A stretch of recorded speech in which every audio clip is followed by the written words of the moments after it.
الحمد للہ رب العالمین والصلاة والسلام علی المبعوث رحمۃ للعالمین سیدنا محمد وعلی آلہ وصحبہ اجمعین اما بعد رب اشرح لی صدری ویسر لی امری واحلل عقدۃ من لسانی یفقہوا قولی. آئیں قرآن سمجھیں شروع سے آخر تک understand Quran from beginning to end. اس کا ہمارا لیول 3 ہے اور سبق نمبر 19 ہے اور پارہ نمبر 17 ہے اور سورۃ الحج کی آیت نمبر 1 سے 37 تک آج ہم انشاءاللہ پڑھیں گے. اور سورۃ حج انشاءاللہ آج ہم شروع کریں گے. کورس کے مقاصد اور کورس کا تعارف آپ کے سامنے ہے. سورۃ الحج کا تعارف پڑھتے ہیں. نام اور وجہ تسمیہ. سورۃ الحج جو ہے وہ مکی صورت ہے جبکہ اس کا کچھ حصہ مدنی بھی ہے. آیات کی تعداد جو ہے وہ 78 ہے 78. اس میں حج کے ذکر کی مناسبت سے اس صورت کا نام سورۃ الحج رکھا گیا ہے. اس کے موضوعات کیا کیا ہیں؟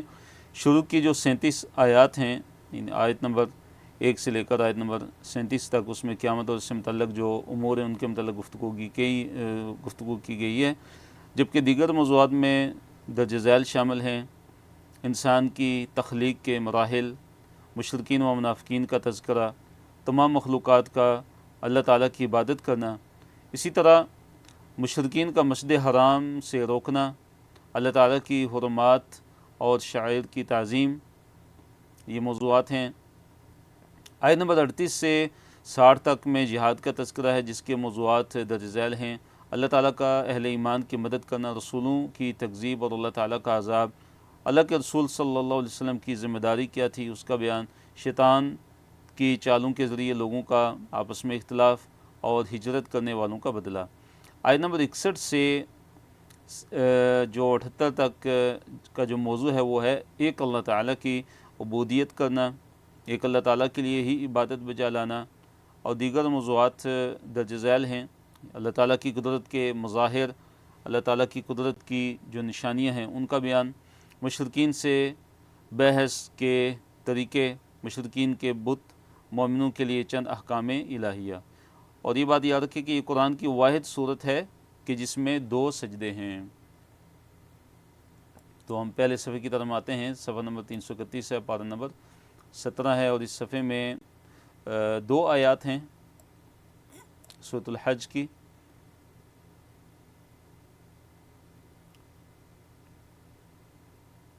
اللہ رب العالمین نے ارشاد فرمایا: اعوذ باللہ من الشیطان الرجیم، بسم اللہ الرحمن الرحیم، یا ایھا الناس اتقوا ربکم، اے لوگو ڈرو اپنے رب سے. یا ایھا الناس، اے لوگو، اتقوا، ڈر جاؤ، ربکم، اپنے رب سے، کہ ان زلزلۃ الساعۃ، کہ جو قیامت کا جو زلزلہ ہے، شیء عظیم، وہ بہت بڑی چیز ہے، شیء عظیم ہے، بہت بڑی چیز ہے. تو دیکھیے یا ایھا الناس سے جو خطاب ہے وہ مکی صورتوں میں ہوتا ہے، اور مدنی جو صورتیں ہیں ان میں جو خطاب ہوتا ہے یا ایھا الذین آمنوا سے ہوتا ہے، اے وہ لوگوں جو ایمان لائے ہو. تو سورۃ الحج کی ابتدا یا ایھا الناس سے ہوئی. قرآن کی صرف 2 صورتوں کی ابتدا ان الفاظ سے ہوئی ہے، ایک سورۃ النساء ہے اور دوسری سورۃ الحج ہے. سورۃ النساء کی جو ابتدا ہے وہ بھی یا ایھا الناس سے ہوئی ہے، اور سورۃ الحج کی جو ابتدا ہے وہ بھی یا ایھا الناس سے ہوئی ہے. تو ایک پہلے نصف میں ہے اور دوسری جو ہے وہ دوسرے نصف میں ہے. یعنی پہلا نصف ہے، مثلا پہلے 15 سپارے، ان میں یا ایھا الناس سے جو ابتدا ہونے والی جو صورت ہے کہ جس سے ابتدا کی گئی یا ایھا الناس سے، وہ پہلے حصے میں ہے. یعنی آدھا جو قرآن ہے 15 سپارے جو پہلے والے ہیں ان میں ہے سورۃ النساء، اور جو اگلے 15 سپارے ہیں ان میں یہ والی صورت آ گئی سورۃ الحج. تو سورۃ النساء میں انسان کی پیدائش کا ذکر ہے، جبکہ سورۃ الحج میں قیامت کا تذکرہ ہے. کیونکہ سورۃ النساء میں یا ایھا الناس اتقوا ربکم کے بعد کیا ہے؟ الذی خلقکم من نفس واحدہ، کہ اس رب سے ڈرو کہ جس نے تمہیں ایک جان سے پیدا کیا. وخلق منها زوجہا وبث منہما رجالا کثیرا ونساء. اللہ تعالیٰ نے ذکر کیا کہ اس اللہ تعالیٰ سے ڈرو، اس اپنے رب سے ڈرو کہ جس نے تمہیں ایک جان سے پیدا کیا اور اس سے پھر جو ہے اس کا جوڑا پیدا کیا، اس کی بیوی کو پیدا کیا، یعنی آدم علیہ السلام سے حضرت حوا علیہ السلام کو پیدا کیا.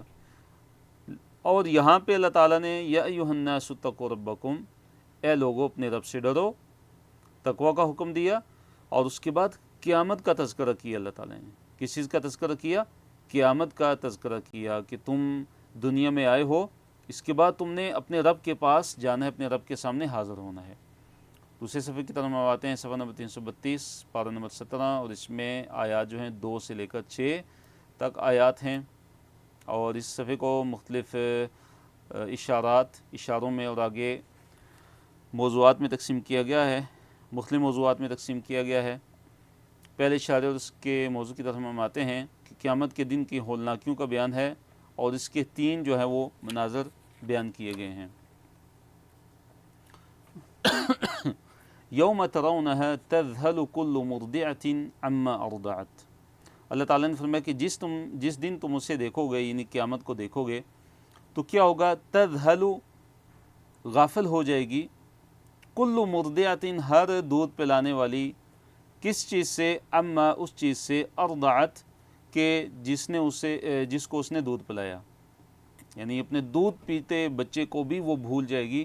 قیامت کی اتنی زیادہ جو ہے وہ ہولناکی ہوگی۔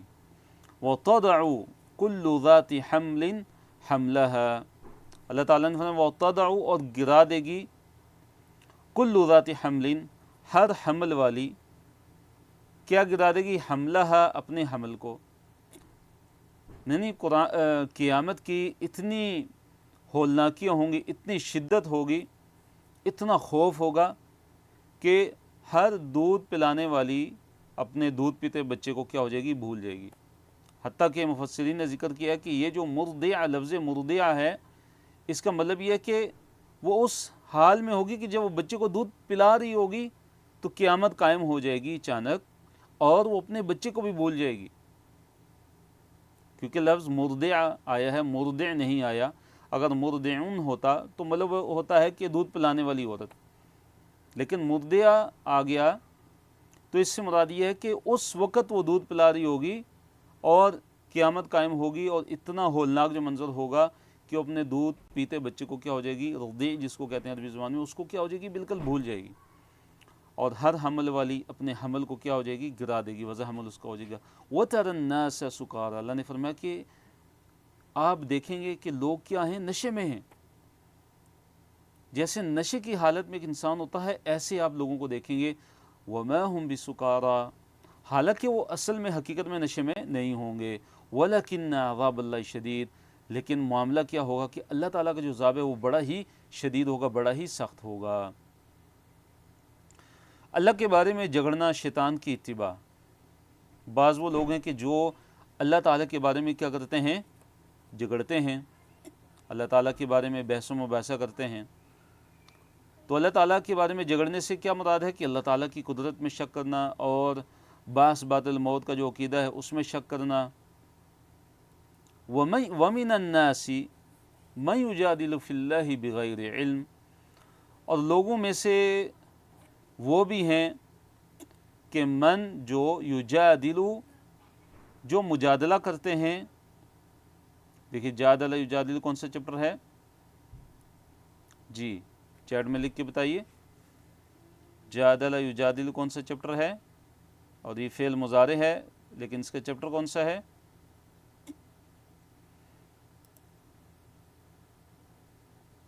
حاسبہ، جی سسٹر ربینہ آپ کا جواب بالکل صحیح ہے، بارک اللہ فیکم۔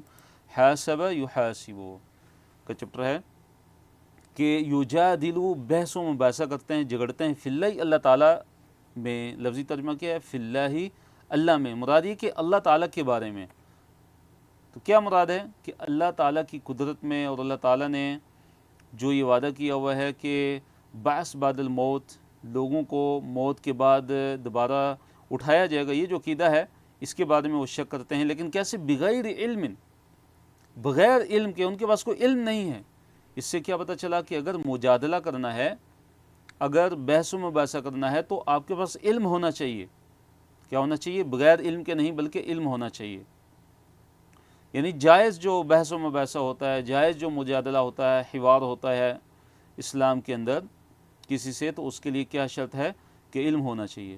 اور پھر ہم نے وَيَتَّبِعُ، اور وہ اتباع کرتا ہے، پیچھے چلتا ہے کل شیطان، ہر شیطان کے مرید سرکش، یعنی بعض لوگوں کا کیا حال ہے کہ اللہ تعالیٰ کے بارے میں بغیر علم کے بات کرتے ہیں، بغیر علم کے جھگڑتے ہیں، اور دوسرا یہ کہ ہر سرکش شیطان کی کیا کرتے ہیں وہ ہر سرکش شیطان کی کیا کرتے ہیں وہ پیروی کرتے ہیں۔ شیطان کے پیروکاروں کی سزا کیا ہے؟ گمراہی ہے۔ دنیا کے اندر سزا کیا ہے کہ جو بھی شیطان کی پیروی کرتا ہے وہ گمراہ ہو جاتا ہے، اور آخرت میں سزا کیا ہے کہ وہ اپنے متبعین کو، اپنی اتباع اور پیروی کرنے والوں کو وہ جہنم کی طرف لے کر جاتا ہے۔ اللہ نے فرمایا کتب علیہ، لکھ دیا گیا ہے اس پر، علیہ اس پر یعنی شیطان پر، کیا لکھ دیا گیا ہے؟ انہ، یہ کہ من تولاہ، جو بھی اس سے دوستی کرے گا، تولاہ جو بھی اس سے دوستی کرے گا، فانہ تو پس یقیناً وہ، یعنی وہ شیطان، یضلہ وہ اسے گمراہ کر دے گا۔ یہ دنیا کے حوالے سے سزا ہے کہ جو بھی شیطان کی پیروی کرے گا، شیطان اس کو کیا کر دے گا؟ گمراہ کر دے گا۔ جو بھی اسے اپنا دوست بنائے گا اس کو گمراہ کر دے گا۔ وَيَهْدِيهِ إِلَىٰ عَذَابِ السَّعِيرِ، اور آخرت کی سزا کیا ہے کہ وہ ہدایت دے گا اسے، مراد یہاں پہ کیا ہے ہدایت سے؟ اس کی رہنمائی کرے گا، اس کو لگائے گا إِلَىٰ عَذَابِ السَّعِيرِ، بڑکتی ہوئی آگ کے عذاب کی طرف، اسے بڑکتی ہوئی آگ کے عذاب کی طرف کیا کرے گا؟ وہ لے جائے گا۔ تو کیا پتہ چلا کہ شیطانوں کی اتباع اور شیطانوں کی جو پیروی ہے وہ انسان کو دنیا اور آخرت میں کیا کر دیتی ہے؟ تباہ و برباد اور ہلاک کر دیتی ہے۔ دنیا میں کیا انسان جو ہے ایمان کی دولت سے ہاتھ دھو بیٹھتا ہے، اور آخرت میں کیا ہے؟ جہنم کا عذاب۔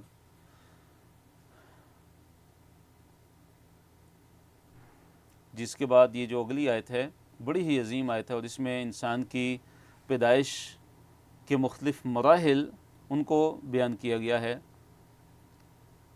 اور دلیل کے طور پہ اللہ تعالیٰ نے بیان کیا ہے پیدائش کے بعد کے جو مراحل ہیں ان کا تذکرہ ہے، پیدائش کے دوران کے جو مراحل ہیں ان کا تذکرہ اللہ تعالیٰ نے کیا ہے۔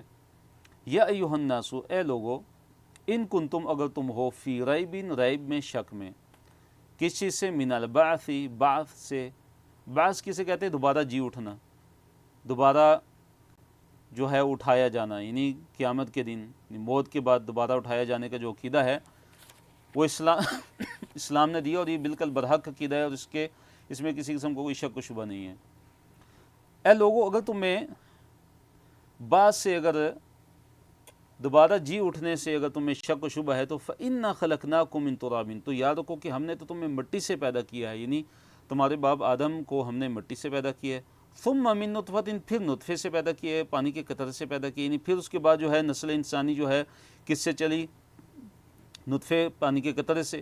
ثُمَّ مِن عَلَقَةٍ، پھر اس کے بعد جو ہے علقہ سے تمہیں پیدا کیا ہے۔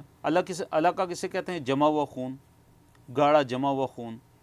ثم من مضغۃ، اور پھر گوشت کے لوتھڑے سے۔ مضغہ، مضغہ کسے کہتے ہیں؟ گوشت کی جو بوٹی ہوتی ہے، گوشت کا لوتھڑا، اس سے۔ اور پھر فرمایا مخلقۃ، کہ وہ کیا ہوتا ہے کہ مخلقۃ، کہ جس کی پوری شکل بنائی ہوئی ہوتی ہے، جس کی پوری شکل بنائی گئی ہوتی ہے، یعنی اس کی شکل و صورت واضح ہو جاتی ہے۔ جو حمل ہوتا ہے، شکل و صورت جب اس کی واضح ہوتی ہے تو کیا ہوتا ہے کہ جو ہے اس کی پھر وہ پیدائش ہوتی ہے، شکل و صورت اس کی نمایاں ہوتی ہے، تکمیل کے بعد اس کی ولادت بھی ہو جاتی ہے، اور اس میں روح بھی پھونکی جاتی ہے۔ پھر آگے جو فرمایا نا کہ وہ غیر مخلقتین، وہ غیر مخلقتین، اس سے کیا مراد ہے کہ نقش کے بغیر شکل و صورت اس کی واضح نہیں ہوتی۔ بعض دفعہ بچے کی کیا ہوتا ہے شکل و صورت واضح نہیں ہوتی، نہ اس میں روح پھونکی جاتی ہے، اور کیا ہوتا ہے کہ وہ قبل اس وقت کیا ہو جاتا ہے؟ ساکت ہو جاتا ہے۔ یہ مراد ہے وہ غیر مخلقتین سے۔ پھر فرمایا لِنُبَيِّنَ لَكُمْ، تاکہ ہم تمہارے لیے واضح کر دیں، تمہارے لیے اپنی قدرت کی نشانی جو ہے کیا کر دیں؟ واضح کر دیں۔ تو دیکھیے حدیث کے اندر بھی ہے کہ 40 دن نطفہ رہتا ہے، پھر اس کے بعد جمع و خون وہ بن جاتا ہے، 40 دن کے بعد علقہ، پھر 40 دن کے بعد وہ جو ہے مضغہ بنتا ہے، اور اس کے بعد جو ہے اس میں روح پھونکی جاتی ہے، یعنی 4 مہینے بعد کیا ہوتی ہے؟ اس کے اندر روح پھونکی جاتی ہے۔ وَنُقِرُّ فِي الْأَرْحَامِ مَا نَشَاءُ إِلَىٰ أَجَلٍ مُّسَمًّى، اللہ تعالیٰ نے فرمایا کہ ہم جو ہے وَنُقِرُّ اور ٹھہراتے ہیں فی الارحام رحموں میں ما نشاء جسے ہم چاہیں الی اجل مسمى ایک مقررہ مدت تک، ہم ایک مقررہ مدت تک جو ہے جسے چاہتے ہیں ہم رحموں کے اندر جو ہے وہ ٹھہراتے ہیں۔ مقررہ مدت جو ہوتی ہے جو اللہ تعالیٰ نے مقرر کی ہوتی ہے، جیسے 9 ماہ ہے یا 7 ماہ 8 ماہ، جو بھی اللہ تعالیٰ نے مدت مقرر کی ہوتی ہے، نقر ہم اس کو ٹھہراتے ہیں فی الارحام رحموں میں، کسے ما نشاء جسے ہم چاہتے ہیں، ثم پھر نخرجکم تمہیں ہم نکالتے ہیں طفلاً بچے کی صورت میں، طفلاً بچے کی صورت میں ہم تمہیں نکالتے ہیں، تو یہ بچپن کی طرف اشارہ ہے۔ ثم لتبلغوا اشدکم پھر تاکہ تم پہنچو اپنی جوانی کو، اپنی پوری جوانی کو تاکہ تم پہنچو۔ تو اشد کسے کہتے ہیں؟ اشد یہ کون سا مرحلہ ہے انسان کی زندگی کا کہ جس میں انسان کی جو عقل ہے وہ بالکل کامل ہو جاتی ہے، کمال عقل، کمال قوت اور کمال تمیز کی جو عمر میں وہ پہنچ جاتا ہے۔ اور مفسرین فرماتے ہیں کہ یہ عمر جو ہوتی ہے وہ تقریباً 30 سے 40 سال کے درمیان ہوتی ہے، جوانی کی عمر۔ وَمِنْكُم مَّن يُتَوَفَّى اور تم میں سے وہ بھی ہیں، تم میں سے وہ ہیں کہ جس کو وفات دے دی جاتی ہے، یتوفا جو کیا ہوتا ہے وہ پہلے ہی فوت ہو جاتا ہے، بڑھاپے سے پہلے ہی۔ وَمِنْكُمْ اور تم میں سے وہ ہوتے ہیں کہ من جو يُرَدُّ إِلَىٰ أَرْذَلِ الْعُمُرِ جو لوٹائے جاتے ہیں جو ہے رذیل ترین عمر کی طرف، نکمی ترین عمر کی طرف، کہ وہ عمر کی جس میں انسان کا حافظہ بھی کمزور ہو جاتا ہے، انسان کی جسمانی جو صلاحیتیں ہیں وہ بھی کمزور ہو جاتی ہیں، اور انسان ایک بالکل بچے کی طرح ہو جاتا ہے دوبارہ۔ لِكَيْ لَا يَعْلَمَ مِن بَعْدِ عِلْمٍ شَيْئًا اللہ تعالیٰ نے فرمایا تاکہ لِكَيْ لَا يَعْلَمَ تاکہ وہ نہ جانے من بعد علم علم کے بعد شیئن کچھ بھی، کہ اللہ تعالیٰ نے اسے علم عطا فرمایا، اللہ تعالیٰ نے اسے دیکھنے سننے جاننے کی صلاحیتیں عطا فرمائی، تاکہ اس کے بعد وہ کچھ بھی نہ جانے۔ یعنی کہ اشارہ کس طرف ہے کہ انتہائی بڑھاپے کی عمر جو ہے، نکمی ترین جو عمر ہوتی ہے انسان کی، کہ جس میں انسان جو ہے اس کا حافظہ جو ہے معاف ہو جاتا ہے، جس میں اس کی دیکھنے سننے اور سمجھنے کی سوچنے کی ساری کی ساری جو صلاحیتیں وہ ماند پڑ جاتی ہیں۔ اور حدیث کے اندر بھی ہے کہ اس عمر سے پناہ مانگی گئی ہے، وَأَعُوذُ بِكَ مِنْ أَنْ أَرُدَّ إِلَىٰ أَرْذَلِ الْعُمُرِ یہ دعا پڑھا کریں، یہ دعا کیا کریں اللہ تعالیٰ سے کہ اللہ میں تیری پناہ میں آتا ہوں کہ میں جو ہے نکمی ترین عمر کی طرف لوٹا دیا جاؤں۔ وَتَرَى الْأَرْضَ هَامِدَةً اللہ تعالیٰ نے فرمایا یہاں دوسری دلیل دی قیامت کے قائم ہونے پہ۔ پہلی دلیل کیا دی اللہ تعالیٰ نے؟ انسان کی پیدائش کی، کہ انسان کو کیسے اللہ تعالیٰ نے ایک حقیر پانی سے، ایک قطرے سے پیدا کی، پانی سے اللہ تعالیٰ نے انسان کو جو ہے کتنی حسین بہترین شکل عطا فرمائی، اس کو کتنی سوچنے سمجھنے کی صلاحیتیں اس کو عطا فرمائی۔ تو یہ اشارہ ہے، یہ ان کہ اللہ تعالیٰ نے بطور دلیل ایک جو ہے ذکر کیا ہے کہ جو اللہ تعالیٰ ایک حقیر پانی سے، پانی کے قطرے سے ایک انسان کو پیدا کر سکتا ہے، تو وہ انسان دوبارہ بھی تو اس کو پیدا کر سکتا ہے، دوبارہ قیامت کے دن اس کو اٹھا سکتا ہے۔ اللہ تعالیٰ کے لیے کوئی مشکل تو نہیں ہے کہ جب پہلی دفعہ اللہ تعالیٰ نے پیدا کر دیا تو دوسری دفعہ پیدا کرنا کیا مشکل ہے۔ اب دوسری دلیل اللہ تعالیٰ نے قیامت کے قائم ہونے پر کیا دی، جو قرآن میں اس کے علاوہ بھی کئی جگہ یہ دلیل اللہ تعالیٰ نے ذکر کی ہے۔ وَتَرَى الْأَرْضَ حَامِدَةً اللہ تعالیٰ نے فرمایا کہ وَتَرَى الْأَرْضَ اور آپ دیکھتے ہیں زمین کو، کیسے دیکھتے ہیں؟ حامدتاً کہ وہ مردہ پڑی ہوئی ہے، یعنی مردہ زمین ہوتی ہے، بالکل بنجر ہوتی ہے۔ فَإِذَا أَنزَلْنَا عَلَيْهَا الْمَاءَ کہ پس ہم جو ہے اس پر جوں ہی ہم جب اس پر پانی جو ہے وہ نازل کرتے ہیں، انزلنا ہم نازل کرتے ہیں، علیہا اس پر، ان زمین پر، الماء پانی، پانی جب اس پہ ہم نازل کرتے ہیں کہ بارش جب برستی ہے اس پہ تو کیا ہوتا ہے؟ اہتزت وہ لہلا اٹھتی ہے۔ اہتزت کیا ہے؟ وہ بالکل لہلا اٹھتی ہے۔ وربت اور ابھرتی ہے وہ، یعنی کھیتی لہلا اٹھتی ہے، طرح طرح کے اس میں پھل جو ہے وہ اگنا شروع ہو جاتے ہیں، میوے اگنا شروع ہو جاتے ہیں۔ تو کیا ہے؟ وہ انبتت اور وہ اگاتی ہے وہ زمین، یعنی کہ من کل زوج بہیج ہر خوبصورت قسم میں سے، یعنی پھلوں کی ہر خوبصورت قسم جو ہے کھیتیوں میں سے ہر خوبصورت قسم وہ جو ہے زمین پھر کیا کرتی ہے، اگاتی ہے۔ زوج کسے کہتے ہیں؟ قسم کو، بہیج خوبصورت، ہر خوبصورت قسم کی جو ہیں کھیتیاں ہیں، جو غلے ہیں اور اسی طرح جو پھل ہیں، وہ زمین کیا کرتی ہے، اگانا شروع کر دیتی ہے۔ ذالک، اللہ تعالیٰ نے فرمایا یہ، ذالک یہ اس لیے کہ بِأَنَّ اللَّهَ کہ بے شک اللہ تعالیٰ هو الحق، وہی حق ہے، یہ اس لیے کہ بے شک اللہ تعالیٰ ہی حق ہے، وَأَنَّهُ اور یقیناً وہ یحیی وہ زندہ کرے گا، الموتى مردوں کو، بے شک وہ اللہ تعالیٰ برحق ہے اور وہ اللہ تعالیٰ مردوں کو کیا کرے گا؟ زندہ کرے گا۔ وَأَنَّهُ عَلَىٰ كُلِّ شَيْءٍ قَدِيرٌ اور وہ اللہ تعالیٰ ہر چیز پر قادر ہے۔ تو یہ دوسری دلیل اللہ تعالیٰ نے دی ہے قیامت کے قائم ہونے پہ، قیامت کے قائم ہونے پہ، کہ کیسے ایک زمین بالکل بنجر ہوتی ہے، پھر اس پر بارش نازل ہوتی ہے، بارش کا پانی آتا ہے، تو اس بارش کے پانی سے جو ہے وہ کھیتی کیا ہوتی ہے، لہلا اٹھتی ہے۔ تو فرمایا کہ اسی طرح تمہیں بھی قیامت کے دن زندہ کیا جائے گا، اسی طرح تمہیں بھی قیامت کے دن کیا کیا جائے گا؟ زندہ کیا جائے گا۔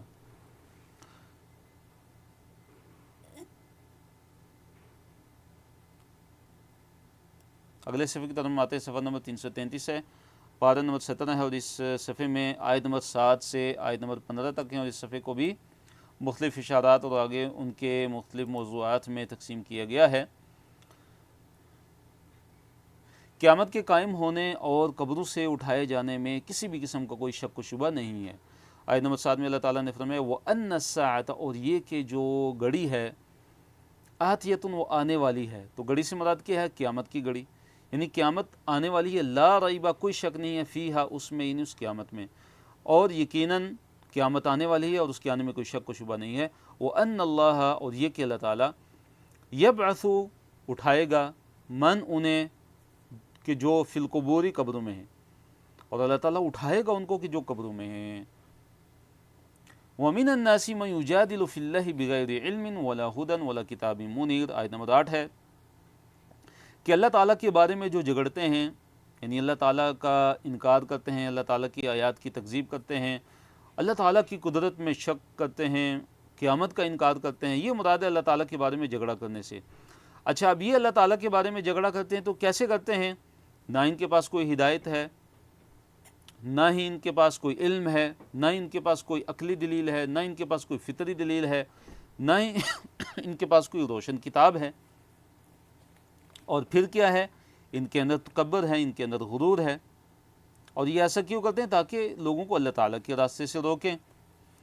تو اللہ تعالیٰ نے فرمایا وَمِنَ النَّاسِ مَن يُجَادِلُ فِي اللَّهِ بِغَيْرِ عِلْمٍ، لوگوں میں سے وہ بھی ہیں کہ جو یجادل جو مجادلہ کرتے ہیں، جو بحث و مباحثہ کرتے ہیں، جھگڑا کرتے ہیں، فی اللہ اللہ تعالیٰ کے بارے میں، بغیر علم بغیر علم کے، یعنی ان کے پاس کوئی بھی علم نہیں ہوتا، بغیر علم کے اللہ تعالیٰ کے بارے میں بات کرتے ہیں، ولا ہدن اور نہ ہی جو ہے ان کے پاس کوئی ہدایت ہوتی ہے، ولا ہدن اور بغیر کیا جی؟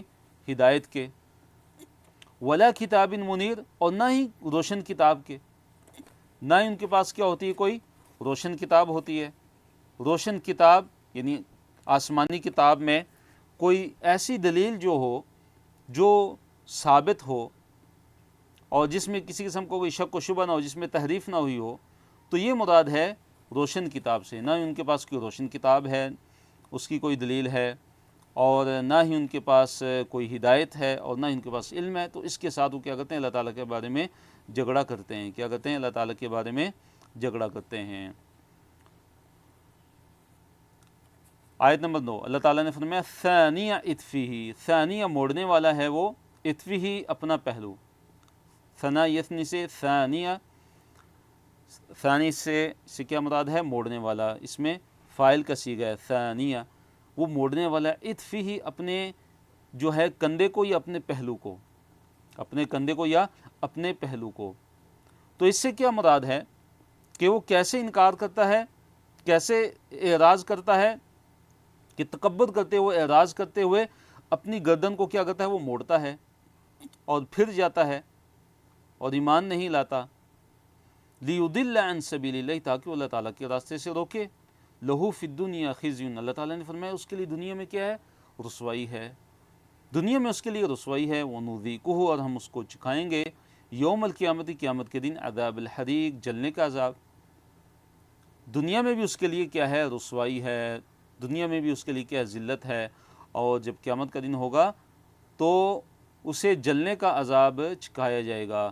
ذَلِكَ بِمَا قَدَّمَتْ يَدَاكَ، اور قیامت کے دن اسے کہا جائے گا، جب اس کو عذاب میں جھونکا جائے گا تو اسے کہا جائے گا ذَلِكَ، یہ یعنی یہ جو عذاب تجھے مل رہا ہے، بِمَا قَدَّمَتْ يَدَاكَ، یہ سبب اس کے کہ جو تیرے دونوں ہاتھوں نے آگے بھیجا، یعنی تو نے جو گناہ کمائے، تو نے جو اللہ تعالیٰ کی نافرمانی کی، اللہ تعالیٰ کے ساتھ کفر کیا، اور جو تو یجادل فی اللہ بغیر علم، جو بغیر علم کے، بغیر ہدایت کے اور بغیر روشن کتاب کے تو اللہ تعالیٰ کے بارے میں جھگڑتا تھا، اللہ تعالیٰ کا انکار کرتا تھا، اللہ تعالیٰ کی قدرت میں شک کرتا تھا، تو یہ اس کی سزا تجھے ملے گی اور تجھے مل رہی ہے۔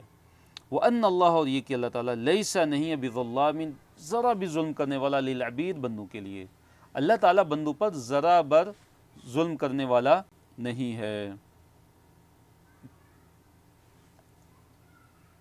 وَمِنَ النَّاسِ مَن يَعْبُدُ اللَّهَ عَلَى حَرْفٍ، یہاں پہ ایک اور قسم کے کافروں کا بیان ہے کہ یہ وہ لوگ ہیں کہ جو اسلام میں تو داخل ہو گئے، لیکن جب ان کو کوئی مشکل آتی ہے، جب ان کو کوئی پریشانی آتی ہے تو وہ کیا کرتے ہیں؟ دوبارہ کفر کی طرف پلٹ جاتے ہیں، جو ایک کنارے پہ رہ کے اللہ تعالیٰ کی کیا کرتے ہیں؟ عبادت کرتے ہیں۔ اللہ نے فرمایا وَمِنَ النَّاسِ، اور لوگوں میں سے وہ ہیں کہ مَن یعبد اللہ، جو عبادت کرتے ہیں اللہ تعالیٰ کی، علی حرفٍ، ایک کنارے پہ، جو ایک کنارے پہ اللہ تعالیٰ کی، جو ایک کنارے پہ رہ کر اللہ تعالیٰ کی عبادت کرتے ہیں۔ کنارے سے مراد کیا ہے یہاں پہ؟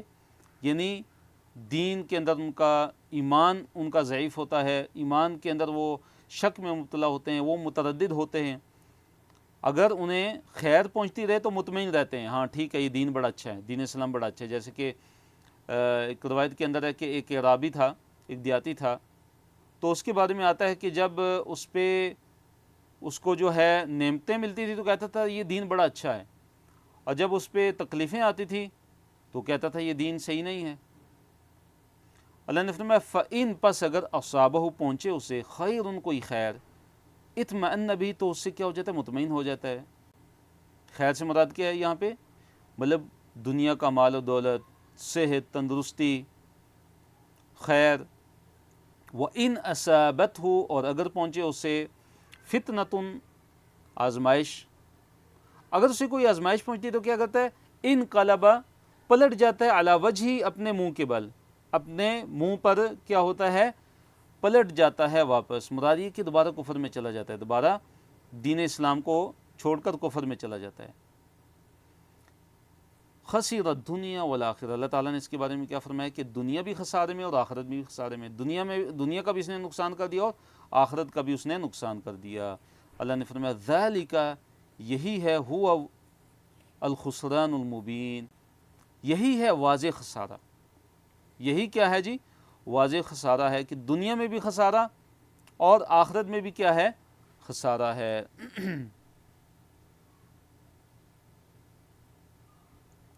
تو اس آیت میں ان لوگوں کا رد ہے، ان لوگوں کی تردید ہے کہ جو کیا کرتے ہیں؟ جو دین میں شک و شبہ کے اندر مبتلا رہتے ہیں، جن کے اندر استقامت نہیں ہوتی، اور جن کی نیت کیا ہوتی ہے کہ صرف دنیاوی معاملات کا حصول ہوتا ہے، دنیاوی معاملات اور دنیاوی جو مفادات ہیں ان کا حصول ہوتا ہے۔ اسی طرح جب مصیبت ان پر آتی ہے تو الٹے پھر جاتے ہیں، اور دنیاوی مفادات اگر ان کو ملتے رہیں تو دین پر قائم رہتے ہیں، اور دنیاوی مفادات اگر ان کو نہ ملیں تو دوبارہ وہ کیا ہو جاتے ہیں؟ کفر کی طرف پلٹ جاتے ہیں۔ یدعو من دون اللہ ما لا یضرہ وما لا ینفعہ، غیر اللہ کو پکارنا دور کی گمراہی ہے، غیر اللہ کو پکارنے میں نفع کم، نقصان کیا ہے؟ زیادہ ہے، اور غیر اللہ برا ولی اور برا ساتھی ہے۔ یدعو، یہ پکارتا ہے، من دون اللہ، اللہ تعالیٰ کے علاوہ، اللہ تعالیٰ کو چھوڑ کے کن لوگوں کو یہ پکارتا ہے؟ کن ہستیوں کو پکارتا ہے؟ ما لا یضر، جو اس کو نفع نہیں دے سکتے، وما لا ینفع، جو اس کو ما لا یضر، جو اس کو نقصان نہیں پہنچا سکتے، وما لا ینفع، جو نہ ہی اس کو نفع دیتے ہیں۔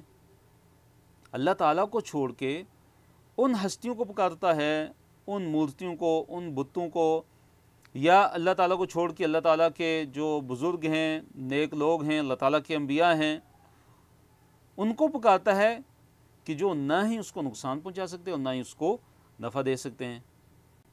تو غیر اللہ کو پکارنا، اللہ تعالیٰ کو چھوڑ کے غیر اللہ کو پکارنا، یہ غیر اللہ کی عبادت ہے، کیونکہ حدیث کے اندر نبی علیہ الصلوۃ والسلام نے فرمایا کہ الدعاء هو العبادہ، کہ دعا ہی کیا ہے؟ عبادت ہے۔ اللہ کو چھوڑ کر دوسروں کو پکارنا یہ کیا ہے؟ اس کی عبادت ہے۔ یہ پکارنا، مدد کے لیے پکارنا، یہ کیا ہے؟ عبادت ہے۔ تو غیر اللہ کو پکارنے کے بارے میں اللہ تعالیٰ نے کیا فرمایا؟ ذَلِكَ هُوَ الضَّلَالُ الْبَعِيدُ، کہ یہی دور کی گمراہی ہے کہ جو اللہ تعالیٰ کو چھوڑ کے دوسروں کو پکارتے ہیں۔ یدعو، پکارتا ہے کس کو؟ کہ لمن، اس کو پکارتا ہے کہ یقیناً کہ جس کا درہ، نقصان، اقرب، زیادہ قریب ہے، من نفعہ، اس کے نفع سے، کہ غیر اللہ کو پکارنے میں نفع کم ہے، نقصان کیا ہے؟ زیادہ ہے۔ نفع کیا ہے؟ بالکل کم ہے، اور نقصان کیا ہے؟ زیادہ ہے۔ نقصان کیا ہے؟ سب سے بڑا نقصان یہی ہے کہ انسان جو ہے اپنے ایمان سے ہاتھ دھو بیٹھتا ہے، انسان اسلام سے نکل جاتا ہے، کفر میں داخل ہو جاتا ہے جو اللہ تعالیٰ کو چھوڑ کے دوسروں کو پکارتا ہے۔ تو پھر اللہ تعالیٰ نے ان کے معبودوں کے بارے میں فرمایا کہ لبئس المولا، غیر اللہ جو ہے اللہ تعالیٰ کو چھوڑ کے جو یہ لوگ دوسروں کو پکارتے ہیں، کہ لبئس المولا، بڑا ہی برا ہے وہ مولا، یعنی بڑا ہی برا وہ والی ہے، بڑا ہی برا وہ کیا ہے؟ ان کا یہ جو معبودان جو باطل ہیں، ان کے بڑے ہی جو ہے وہ جو ہے مولا کے ہونے کے لحاظ سے جو ہے وہ بڑا ہی برا ہے۔ وَلَبِئْسَ الْعَشِيرُ، اور بڑا ہی کیا ہے؟ برا ساتھی ہے۔ شیطان بھی مراد ہو سکتا ہے کہ جس کو یہ پکارتے ہیں اور جس کی یہ عبادت کرتے ہیں اور جس کی یہ اندھا دھند پیروی کرتے ہیں، اتباع کرتے ہیں، تو یہ ان کو جہنم کی آگ میں لے کر جانے والا ہے۔ اب اللہ تعالیٰ نے اہل ایمان کا ذکر کیا کہ اللہ تعالیٰ ان کو جنت میں داخل کریں گے، ایسی جنتوں میں داخل کریں گے کہ جن کے نیچے نہریں بہتی ہیں، اور اللہ تعالیٰ جو چاہتا ہے کیا ہے؟ وہ کرتا ہے۔ ان اللہ، بے شک اللہ تعالیٰ، یدخل، داخل کرتا ہے، الذین، ان لوگوں کو کہ جو آمنوا، ایمان لائے، وہ عملوا الصالحات، جنہوں نے نیک اعمال کیے۔ اللہ تعالیٰ ان کو کہاں پہ داخل کرے گا؟ جنات، ایسی جنتوں میں کہ تجری من تحتها الانہار، کہ جن کے نیچے کیا ہوں گی؟ نہریں بہتی ہوں گی۔ اللہ تعالیٰ داخل کرے گا ان لوگوں کو کہ جو ایمان لائے اور جنہوں نے نیک اعمال کیے، ان جنتوں میں ان کو داخل کرے گا کہ جن کے نیچے نہریں بہتی ہیں۔ ان اللہ یفعل ما یرید، اللہ تعالیٰ جو چاہتا ہے وہ کرتا ہے، اللہ تعالیٰ جو چاہتا ہے وہ کیا ہے؟ وہ کرتا ہے۔ من کان یظن ان لن ینصرہ اللہ فی الدنیا والآخرہ، اس آیت میں اللہ تعالیٰ نے فرمایا، آیت نمبر 15 میں، اس کا مفہوم پہلے سمجھ لیں کہ جو ہے انسان یہ سمجھتا ہے کہ اللہ اپنے رسول کی مدد نہ کرے گا، اور اگر اس کا یہ گمان ہے کہ اللہ تعالیٰ اپنے رسول کی مدد نہیں کرے گا، تو اللہ تعالیٰ نے ان کو دعوت دی ہے کہ اپنے سارے کے سارے جو ہے وہ حربے اور اپنی ساری کی ساری جو چالیں وہ چل لیں، لیکن اللہ تعالیٰ ضرور اپنے حبیب محمد صلی اللہ علیہ وسلم کی مدد کرے گا۔ من کانا، جو ہو، یظن، گمان رکھتا ہو کہ لن ینصرہ اللہ، کہ اللہ کبھی بھی مدد نہیں کرے گا، ہو اس کی، یعنی محمد صلی اللہ علیہ وسلم کی، فی الدنیا، دنیا میں، والآخرت، اور آخرت میں۔ جو یہ بندہ گمان کرتا ہے کہ اللہ تعالیٰ اپنے بندے کی، اللہ تعالیٰ اپنے پیارے نبی محمد صلی اللہ علیہ وسلم کی ہرگز مدد نہیں کرے گا دنیا میں بھی اور آخرت میں بھی، تو کیا وہ کرے؟ فَلْيَمْدُدْ بِسَبَبٍ، اب وہ کیا کرے کہ ایک جو ہے وہ لٹکا لے، فَلْيَمْدُدْ، وہ لٹکائے، بِسَبَبٍ، ایک رسی، کہاں پہ؟ اِلَى السَّمَاءِ، آسمان کی طرف، آسمان کی طرف ایک جو ہے وہ رسی لٹکا لے، ثُمَّ لْيَقْطَعْ، پھر کیا کرے؟ وہ اس کو کاٹ لے، اس کو کیا کرے؟ کاٹ لے۔ فَلْيَنظُرْ، پس وہ دیکھے،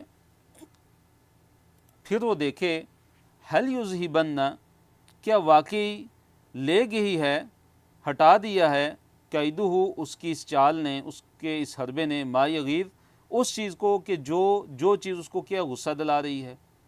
جو چیز کیا ہے اس کو غصہ دلا رہی ہے۔ کیا مراد ہے کہ اگر کافروں کو نبی علیہ الصلوۃ والسلام کی جو اللہ تعالیٰ کی طرف سے نبی علیہ الصلوۃ والسلام کے لیے جو مدد ہے، اس پر اگر کافروں کو کوئی غصہ ہے یا کوئی جلن ہے، تو اس غصے اور جلن کو ٹھنڈا کرنے کی کیا صورت ہے؟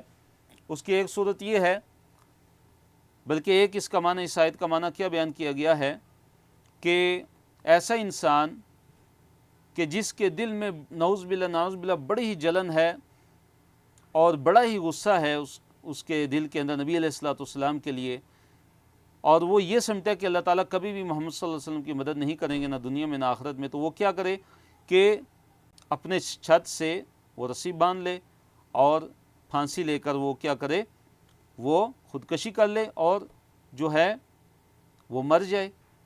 تو پھر وہ دیکھ لے کہ کیا اس کا یہ جو خودکشی کرنا ہے، اس کا یہ عمل ہے، کیا اس کو اس کے یہ جو غیظ و غضب ہے اس کے دل کے اندر، کیا وہ اس کو ختم کر سکتا ہے یا نہیں؟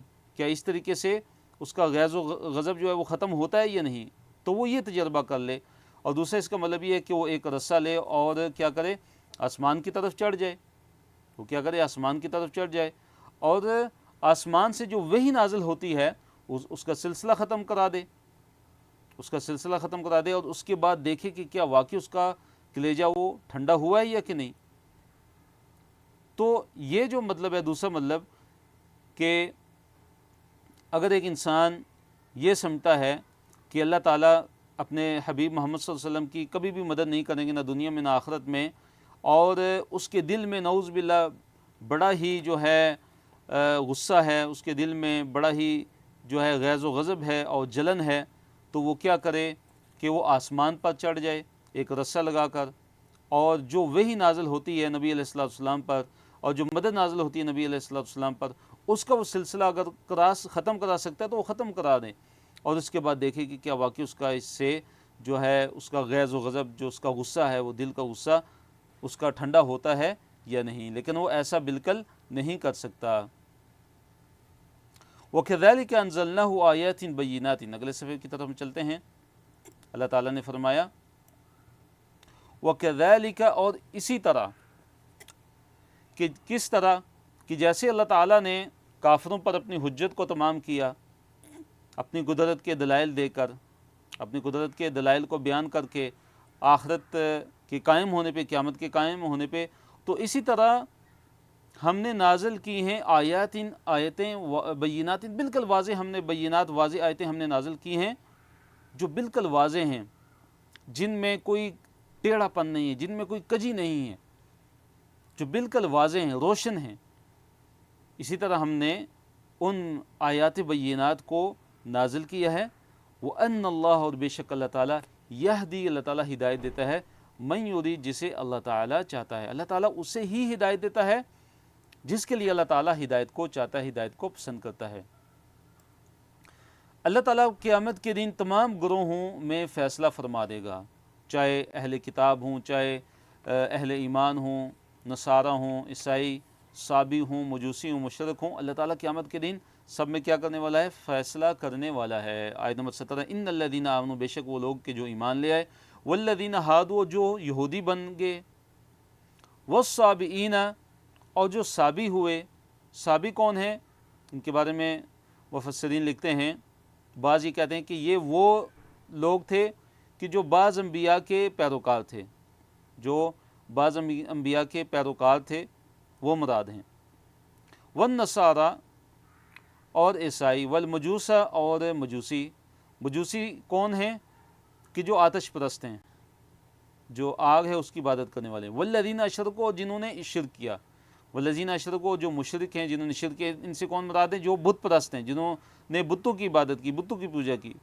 ان کے بارے میں اللہ نے کیا فرمایا؟ ان اللہ، بے شک اللہ تعالیٰ، یفصل، اللہ تعالیٰ فیصلہ کر دے گا ان کے درمیان، بینہم، ان کے درمیان، یوم القیامت، قیامت کے دن، اللہ تعالیٰ ان کے درمیان قیامت کے دن فیصلہ کر دے گا۔ تو جو حق پر ہوں گے اللہ تعالیٰ ان کو جنت میں داخل کرے گا، اور جو باطل پر ہوں گے اللہ تعالیٰ ان کو جہنم میں داخل کرے گا۔ ان اللہ، بے شک اللہ تعالیٰ، علی کل شیء، ہر چیز پر، شہید، اللہ تعالیٰ ہر چیز پر کیا ہے؟ گواہ ہے۔ زمین و آسمان میں موجود ہر شے اللہ تعالیٰ کو سجدہ کرتی ہے. زمین و آسمان میں جو بھی چیز ہے وہ اللہ تعالیٰ کو سجدہ کرتی ہے. الم ترى، کہ آپ نے نہیں دیکھا. دیکھیے یہاں پہ جو الم ترى اس سے مراد ہے الم تعلم، یعنی کیا آپ کو علم نہیں ہوا، کہ آپ نے جانا نہیں یا نبی صلی اللہ علیہ وسلم، کیا ان اللہ کے بے شک اللہ تعالیٰ یسجد سجدہ کرتی ہے لہو اس کے لیے، من فی السماواتی ہر وہ چیز جو آسمانوں میں ہے. آسمانوں والے بھی اللہ تعالیٰ کو سجدہ کرتے ہیں، مراد فرشتے ہیں. ومن فی الارض، اور جو زمین میں ہے، زمین والے بھی اللہ تعالیٰ کو سجدہ کرتے ہیں. یعنی انسان ہیں جو اہل ایمان ہیں وہ اللہ تعالیٰ کو سجدہ کرتے ہیں. جو شجر ہیں، درخت، پتھر، وہ اللہ تعالیٰ کو سجدہ کرتے ہیں. والشمس، اور سورج بھی اللہ تعالیٰ کو سجدہ کرتا ہے. والقمر، اور چاند. والنجوم، اور ستارے. والجبال، اور پہاڑ. والشجر، اور درخت. والدواب، اور چلنے پھرنے والے.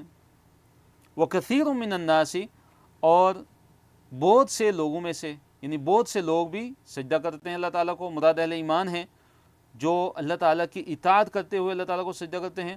وکثیر حق علیہ العذاب، اور بہت سے وہ بھی ہیں کہ جو سجدے سے انکار کرنے والے ہیں تو ان پر کیا ہے، عذاب ان پر حق کا ثابت ہو چکا ہے. سجدے سے انکار کرنے والوں پر عذاب ثابت ہو چکا ہے، اور ساتھ کیا ہے، ذلت بھی ان کے لیے ثابت ہو چکی ہے کہ وہ ذلت اور خواری ان کو ملے گی.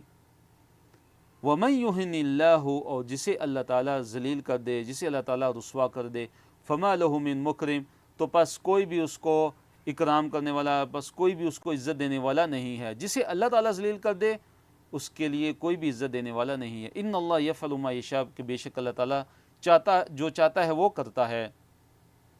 تو اس آیت میں دیکھیے اللہ تعالیٰ نے کیا بیان فرمایا کہ ہر چیز اللہ تعالیٰ کو جب سجدہ کرتی ہے، آسمان میں جو ہیں فرشتے بھی اللہ تعالیٰ کو سجدہ کرتے ہیں، جو زمین کی مخلوقات ہیں وہ بھی اللہ تعالیٰ کو سجدہ کرتی ہیں، سورج، چاند، ستارے، پہاڑ، اس طرح درخت، اور زمین میں چلنے پھرنے والے جاندار، والدواب، اور کئی لوگ بھی جو اہل ایمان ہیں، لوگوں میں سے بہت لوگ بھی. اور اسی طرح وَكَثِيرٌ حَقَّ عَلَيْهِ الْعَذَابُ، اور وہ بھی کہ جو کثیر یعنی زیادہ ہیں اور جو سجدے سے انکار کرنے والے ہیں. وَمَن يُهِنِ اللَّهُ، اور جسے اللہ تعالیٰ جو ہے ذلیل کر دے، فَمَا لَهُ مِن مُكْرِم، تو اس کو پھر کیا ہے، کوئی بھی عزت دینے والا نہیں ہے. تو مراد کیا ہے اس آیت سے کہ ہر چیز جب اللہ تعالیٰ کو سجدہ کرتی ہے، اللہ تعالیٰ ہی کی عبادت کرتی ہے، تو اللہ تعالیٰ ہی کی تم عبادت کرو، اللہ تعالیٰ ہی کو سجدہ کرو. اللہ تعالیٰ کو چھوڑ کے کسی کو سجدہ مت کرو، اللہ تعالیٰ کو چھوڑ کے کسی کی عبادت مت کرو. هَذَانِ خَصْمَانِ اخْتَصَمُوا فِي رَبِّهِمْ، دو جھگڑنے والے، اللہ تعالیٰ کے بارے میں جھگڑنے والے گروہوں کے عذاب کی تفصیل اللہ تعالیٰ نے بیان فرمائی. دیکھیے اللہ نے فرمایا ہادانی، یہ دو ہیں، خصمانی، دو جھگڑنے والے ہیں. خصم ان کی جمع خصمان، جیسے ہم کہتے ہیں کتابن ایک کتاب، کتابان دو کتابیں. مثلا قلم ایک قلم، قلمانی دو قلم. اس طرح خصم ایک جھگڑنے والا اور خصمانی دو جھگڑنے والے. تو اللہ نے فرمایا کہ ہادانی خصمانی، یہ دو جھگڑنے والے ہیں. اچھا انہوں نے کس بارے میں جھگڑا کیا؟ اختصموا، انہوں نے جھگڑا کیا فی ربہم، اپنے رب کے بارے میں. اپنے رب کے بارے میں ان دونوں نے جھگڑا کیا. تو دو جھگڑنے والوں سے کون مراد ہیں؟ ایک کفار کا گروہ ہے جو پہلے گزر چکے ہیں، یہود و نصارہ، مجوسی، مشرک، جو اللہ تعالیٰ پر ایمان نہیں لائے، جو دین اسلام میں داخل نہیں ہوئے. ایک تو ان کا جو ہے وہ گروہ ہے، ایک ان کا جھگڑنے والوں کا گروہ ہے. اور دوسرا کون ہے؟ اہل ایمان ہیں، خصمانی اہل ایمان ہیں. تو ایک اس کے بارے میں یہ قول ہے ہادانی خصمانی کے دو جھگڑنے والوں سے کون مراد ہیں؟ کہ جو غزوہ بدر کے اندر مسلمانوں کی طرف سے اور کفار کی طرف سے جو سب سے پہلے میدان میں اترے قتال کے لیے، لڑائی کے لیے، وہ مراد ہیں. مسلمانوں کی طرف سے کون تھے؟ جو حضرت حمزہ تھے، حضرت علی تھے، اور عتیبہ. اور کفار کی طرف سے کون تھے؟ عتبہ، شیبہ اور ولید بن عتبہ تھے. تو یہ جو دو گروہ ہیں، بعض مفسرین نے یہ دونوں گروہ مراد لیے ہیں. فالذین کفروا پس جنہوں نے کفر کیا قطعت کاٹ دیے گئے ہیں لہم ان کے لیے ثیاب کپڑے من نار آگ کے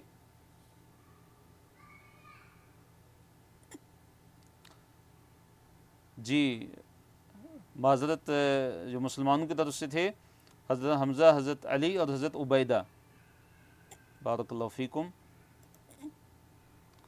اب اللہ تعالیٰ نے کفار کے بارے میں کیا فرمایا کہ جنہوں نے کفر کیا ان کے لیے کاٹ دیے گئے ہیں کپڑے من نار آگ کے، ان کے لیے آگ کے کپڑے کاٹ دیے جا چکے ہیں.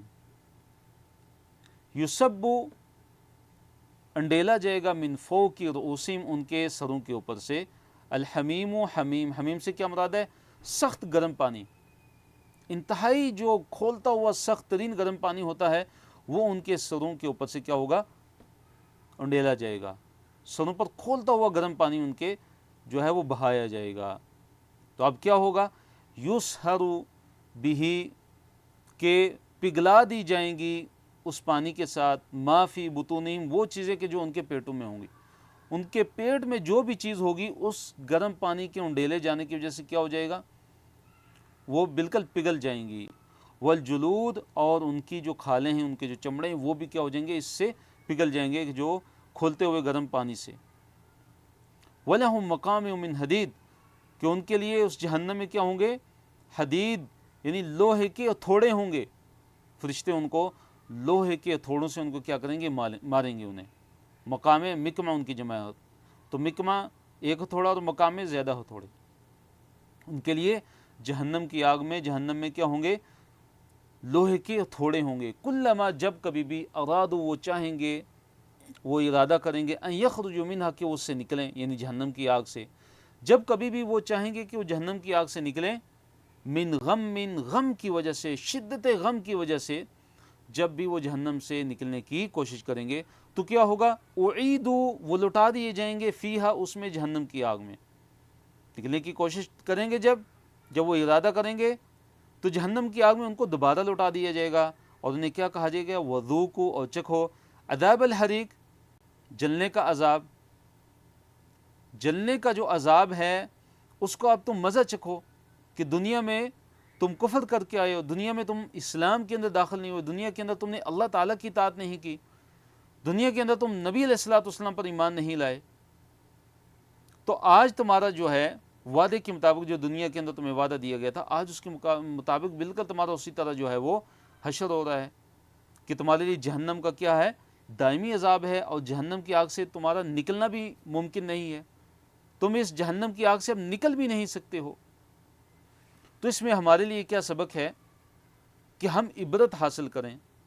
یہ جو کتاب ہے قرآن، یہ کتاب ہدایت ہے، کتاب عبرت ہے. اللہ تعالیٰ اپنی نشانیاں کھول کھول کر بیان فرما رہے ہیں. اللہ تعالیٰ جو نصیحت ہے اور جو عبرت ہے اور جو واعظ ہے اور جو اللہ تعالیٰ کی طرف سے جو تذکیر ہے وہ بالکل واضح ہے اور بالکل واضح الفاظ میں کھلم کھلا، اس میں کسی بھی قسم کی کوئی کجی نہیں ہے، کسی بھی قسم کا کوئی ٹیڑھ پن نہیں ہے. اس کے بعد اللہ تعالیٰ نے اہل ایمان کا تذکرہ کیا. دیکھیں کہ ان اللہ یدخل الذین آمنوا وعملوا الصالحات جنات کہ بے شک اللہ تعالیٰ داخل کرے گا ان لوگوں کے جو ایمان لائے اور جنہوں نے نیک عمل کیے، جنتوں میں ان کو داخل کرے گا. کیسی جنتیں ہیں؟ کہ تجری من تحتی الانہار کہ جن کے نیچے نہریں بہتی ہوں گی. یحلون فیہا وہ پہنائے جائیں گے ان جنتوں میں، فیہا ان جنتوں میں، من اساورہ کنگن پہنائے جائیں گے. اساورہ کنگن کو کہتے ہیں، اور یہ جو اساورہ ہے یہ اسورتن کی جمع ہے اور اسورہ سوار ان کی جمع ہے. تو اساورہ کنگن من ذہب سونے کے کنگن ان کو پہنائے جائیں گے. ولؤلؤا اور جو موتی وہ ان کو پہنائے جائیں گے. ولباسہم اور ان کا لباس ہوگا فیہا اس میں، اس جنت میں، حریر خالص ریشم کا ہوگا. تو جنت کے اندر جنتیوں کا جو لباس ہے وہ کس چیز کا ہوگا؟ خالص ریشم کا ہوگا.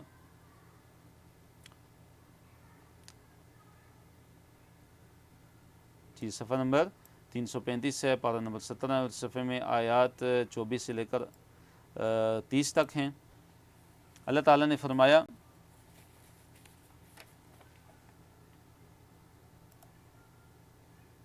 وَهُدُوا إِلَى الطَّيِّبِ مِنَ الْقَوْلِ، وَهُدُوا اور وہ رہنمائی کیے گئے، یعنی یہ جو جنتی لوگ ہیں یہ رہنمائی کیے گئے کس چیز کی طرف؟ إِلَى الطَّيِّبِ مِنَ الْقَوْلِ، إِلَى الطَّيِّبِ پاکیزہ، من القول قول میں سے، بات میں سے، یعنی پاکیزہ بات کی طرف ان کی رہنمائی کی گئی۔ پاکیزہ بات سے مراد کیا ہے یہاں پہ؟ کلمہ توحید ہے، لا الہ الا اللہ ہے۔ یعنی جنتیوں کے جنت میں داخل ہونے کی وجہ کیا تھی کہ دنیا کے اندر اللہ تعالیٰ نے ان کو کلمہ توحید کی جو ہے وہ ان کو ہدایت دی تھی، اور وہدو اور وہ ہدایت دیے گئے، ان کو ہدایت دی گئی الی صراط الحمید، راستے کی طرف، صراط راستہ، الحمید جو تمام تعریفوں کا مالک یعنی اللہ تعالیٰ، ان کو اللہ تعالیٰ کے راستے کی طرف ہدایت دی گئی، یعنی اسلام کی ان کو ہدایت دی گئی، وہ اسلام میں داخل ہوئے اور پھر جنت کے مستحق ٹھہرے۔ دیکھیے ہدو جو دونوں جگہ آیا ہے یہ پیسیو وائس ہے، ہدو یعنی ہدایت دیے گئے، پیسیو وائس ہے، فعل ماضی۔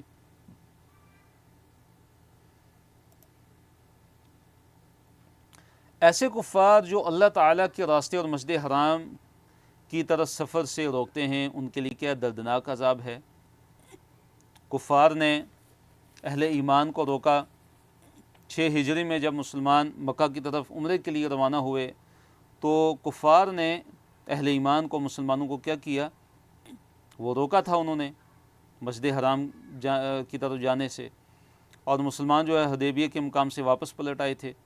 تو اللہ تعالیٰ نے فرمایا کہ ان الذین کفروا، کہ بے شک وہ لوگ کہ جنہوں نے کفر کیا، وَيَصُدُّونَ اور وہ روکتے ہیں، عن سبیل اللہ، اللہ تعالیٰ کے راستے سے۔ اللہ تعالیٰ کے راستے سے روکنے سے مراد کیا کہ اسلام میں داخل ہونے سے وہ لوگوں کو روکتے ہیں، والمسجد الحرام اور مسجد حرام سے روکتے ہیں، الذی وہ مسجد کے جعلناہ جسے ہم نے بنا دیا ہے، للناس لوگوں کے لیے، جسے ہم نے لوگوں کے لیے بنا دی ہے، سواءً برابر، کہ سواءً برابر ہے اس میں العاکف، عاکف سے کیا مراد ہے؟ مکہ کے اندر رہنے والا، اس کا جو باشندہ ہے، والبادی اور باہر سے آنے والا، یعنی وہ مسجد کے جس میں مکہ کا رہنے والا بھی، وہاں جو مقیم ہے، جہاں پہ وہاں پہ جو رہنے والا ہے وہ بھی، اور باہر سے آنے والا، دونوں کیا ہیں؟ برابر ہیں، دونوں کیا ہیں؟ برابر ہیں۔ تو اس مسجد حرام سے انہوں نے روکا ہے اہل ایمان کو، انہوں نے کفر کیا، انہوں نے مسجد حرام سے روکا اہل ایمان کو۔ وہ مسجد حرام حرمت والی مسجد کہ جس میں ہم نے لوگوں کو برابر کیا ہے، جس میں برابر ہیں کہ جو وہاں پہ مقیم ہے، جو وہاں کے باشندے ہیں مکہ کے، وہ اور باہر سے آنے والے کیا ہیں؟ برابر ہیں، کہ کسی کو بھی مسجد حرام میں کسی بھی وقت جو ہے وہ عبادت سے، طواف سے، ذکر و اذکار سے، قرآن کی تلاوت سے اور عبادات سے روکا نہیں جا سکتا، کسی کو بھی وہاں پہ روکا نہیں جا سکتا، منع نہیں کیا جا سکتا۔ اس کے بعد اللہ تعالیٰ نے فرمایا کہ وَمَن يُرِدْ فِيهِ بِإِلْحَادٍ بِظُلْمٍ، کہ جو بھی ارادہ کرے گا فیہ اس میں، یعنی مسجد حرام میں، بِإِلْحَادٍ کجروی کا ارادہ کرے گا، صرف بظلم، ظلم کرتے ہوئے، کہ وہ جو ہے مسجد حرام میں، حرم کے اندر وہ اگر جو ہے برائیوں کا ارتکاب کرتا ہے، گناہوں کا ارتکاب کرتا ہے، اور الحاد سے کیا مراد ہے؟ حق سے مائل ہو جانا ظلم کی طرف، اور اللہ تعالیٰ کی نافرمانی کرنا، المیل عن الحق کی ظلما فیعص اللہ فیہ، کہ حق سے مائل ہو جانا ظلم کرتے ہوئے، اور پھر اللہ تعالیٰ کی نافرمانی کرنا مسجد حرام کے اندر، یہ مراد ہے بِإِلْحَادٍ بِظُلْمٍ۔ جو ایسا کام کرے گا نُذِقْهُ، ہم اس کو جو ہے ذائقہ چکھائیں گے، من عذاب علیم، عذاب علیم کا، ہم اس کو عذاب علیم کا جو ہے وہ مزہ اس کو چکھائیں گے۔ یعنی جو مسجد حرام کے اندر جو ہے وہ گناہ کا جو ہے ارادہ کرے گا، جو گناہ کرے گا، حتیٰ کہ بعض علماء نے کہا کہ اگر وہ وہاں پہ صرف گناہ کا ارادہ ہی کر لیتا ہے، اگر گناہ کرتا بھی نہیں ہے تو پھر بھی وہ گناہ گار ہوگا، جبکہ بعض نے کہا ہے کہ نہیں، اگر وہ گناہ کا ارادہ کرتا ہے لیکن اگر گناہ نہیں کرتا تو اس پہ کوئی حرج نہیں ہے۔ اور بعض نے کہا ہے کہ اگر اس کا پکا عزم مصمم اگر ہو جائے گناہ کا تو پھر اس کو بھی گناہ ملے گا، چاہے وہ گناہ نہ بھی کرے۔ تو اللہ تعالیٰ نے مسجد حرام کو تمام لوگوں کے لیے کیا بنا دیا ہے؟ مساوی بنا دیا ہے، چاہے وہاں کے جو باشندے ہوں، وہاں کے رہنے والے ہوں، العاکف، چاہے وہ الباد ہوں جو باہر سے آنے والے ہوں۔ تعمیر کعبہ کا مقصد اور اعلان حج، خانہ کعبہ کی تعمیر کا مقصد توحید کا بول بالا اور شرک کی مذمت۔ اسی طرح خانہ کعبہ کو عبادت کرنے والوں کے لیے صاف رکھا جائے۔ حج کی منادی کرنا، ابراہیم علیہ السلام نے حج کی جو ہے وہ منادی جو ہے وہ کی، حج کے لیے انہوں نے ندا لگائی، آواز لگائی، اور دنیا کے ہر کونے سے لوگوں کا حج کے لیے آنا اس کا بیان ہے۔ تو آیت نمبر 26 میں اللہ تعالیٰ نے فرمایا وَإِذْ بَوَّأْنَا مَكَانَ الْبَيْتِ وَإِذْ بَوَّأْنَا لِإِبْرَاهِيمَ مَكَانَ الْبَيْتِ، اور جب ہم نے متعین کر دیا تھا ابراہیم علیہ السلام کے لیے مکان البیتی، جو ہے گھر کی، یعنی اللہ تعالیٰ کا جو گھر کعبہ ہے اس کی جگہ کو جب ہم نے کیا کر دیا تھا، ابراہیم علیہ السلام کے لیے کیا کر دیا تھا، ہم نے ان کے لیے متعین کر دیا تھا، اور ان کو کیا حکم دیا تھا کہ اللہ تشرک بی شیئا، کہ میرے ساتھ تم کسی کو بھی شریک مت ٹھہراؤ، میرے ساتھ کسی کو بھی شریک مت ٹھہراؤ۔ وطہر بیتیا، اور پاک کرو، پاکیزہ رکھو، بیتیا میرے بیت کو، میرے گھر کو، للطائفین طواف کرنے والوں کے لیے، والقائمین اور قیام کرنے والوں کے لیے، والرکعی اور رکوع کرنے والوں کے لیے، السجودی سجدہ کرنے والوں کے لیے، جو طواف کرنے والے ہیں وہاں پہ ان کے لیے میرے گھر کو صاف ستھرا رکھو، ظاہری جو صفائی ہے وہ بھی، اور باطنی یعنی کہ بتوں سے معنوی جو صفائی ہے، بت پرستی سے اللہ کے گھر کو صاف رکھو۔ کس کے لیے؟ طائفین، طائف کی جمع ہے، قائمین قائم کی جمع ہے، رکع راکعون کی جمع ہے رکوع کرنے والا، سجود ساجد کی جمع ہے سجدہ کرنے والا، یعنی طواف کرنے والوں کے لیے، قیام کرنے والوں کے لیے، رکوع کرنے والوں کے لیے، سجدہ کرنے والوں کے لیے میرے گھر کو کیا رکھو؟ صاف ستھرا رکھو۔ وَأَذِّن فِي النَّاسِ، اور اعلان کر دیجئے، فی الناس لوگوں میں، بالحج حج کا، لوگوں میں کیا کریں؟ لوگوں میں حج کا کیا کریں؟ اعلان کر دیں، لوگوں میں حج کا اعلان کر دیں۔ تو کیا ہوگا؟ یأتوک رجالاً، یأتوک رجالاً، کہ یہ جو لوگ ہیں وہ کیا آئیں گے؟ آپ کے پاس پیدل آئیں گے۔ وعلی کل ضامر، جو ہے اونٹوں پر سوار ہو کر آئیں گے، من کل فج عمیق، ہر دور دراز راستے سے۔ کیا ہوگا کہ اے ابراہیم آپ جو ہے لوگوں میں حج کا اعلان کر دیں، تو لوگ کیا ہوں گے؟ پیدل بھی آئیں گے، یعنی اللہ تعالیٰ کے گھر کی طرف پیدل بھی آئیں گے، اور وعلی کل ضامر، اور ہر جو ہے ضامر، ضامر کسے کہتے ہیں؟ کہ وہ سواری کے جو چل چل کے جو لاغر ہو چکی ہو، جس کا یعنی کہ جو ہے نفقہ وغیرہ ختم ہو چکا ہو، کھانے پینے کی چیزیں ختم ہو چکی ہے، لمبے سفر کی وجہ سے جو ہے وہ کیا ہو چکی ہے؟ سواری لاغر ہو چکی ہو۔ تو فرمایا کہ آپ کے پاس لوگ کیسے آئیں گے؟ پیدل بھی آئیں گے، پیدل سفر کر کے آئیں گے، اللہ تعالیٰ کے گھر کی طرف حج کے لیے آئیں گے، اور ہر لاغر سواری پر وہ آئیں گے۔ اور وہ سواریاں کہاں سے آئیں گی؟ یاتینا، وہ آئیں گی سواریاں من کل فج عمیق، ہر دور دراز راستے سے وہ سواریاں کیا ہوں گی؟ وہ آئیں گی اللہ تعالیٰ کے گھر کی طرف۔ ایام معلومات میں قربانی کرنا، قربانی کا گوشت خود کھانا اور فقراء کو بھی کھلانا، اور اگر کسی نے نظر مانی ہے تو نظر کو بھی پورا کیا جائے، اور اللہ تعالیٰ کی حرمتوں کی تعظیم کرنا۔ تو یہ جو 3 آیات ہیں، ان 3 آیتوں کے اندر ان چیزوں کا بیان ہے۔ تو اللہ تعالیٰ نے فرمایا کہ لیشہدوا، اللہ نے کیا فرمایا کہ لیشہدوا، تاکہ وہ جو ہے وہ حاضر ہوں، منافع لہم، اپنے جو فائدے ہیں ان کو، تاکہ وہ کیا ہوں؟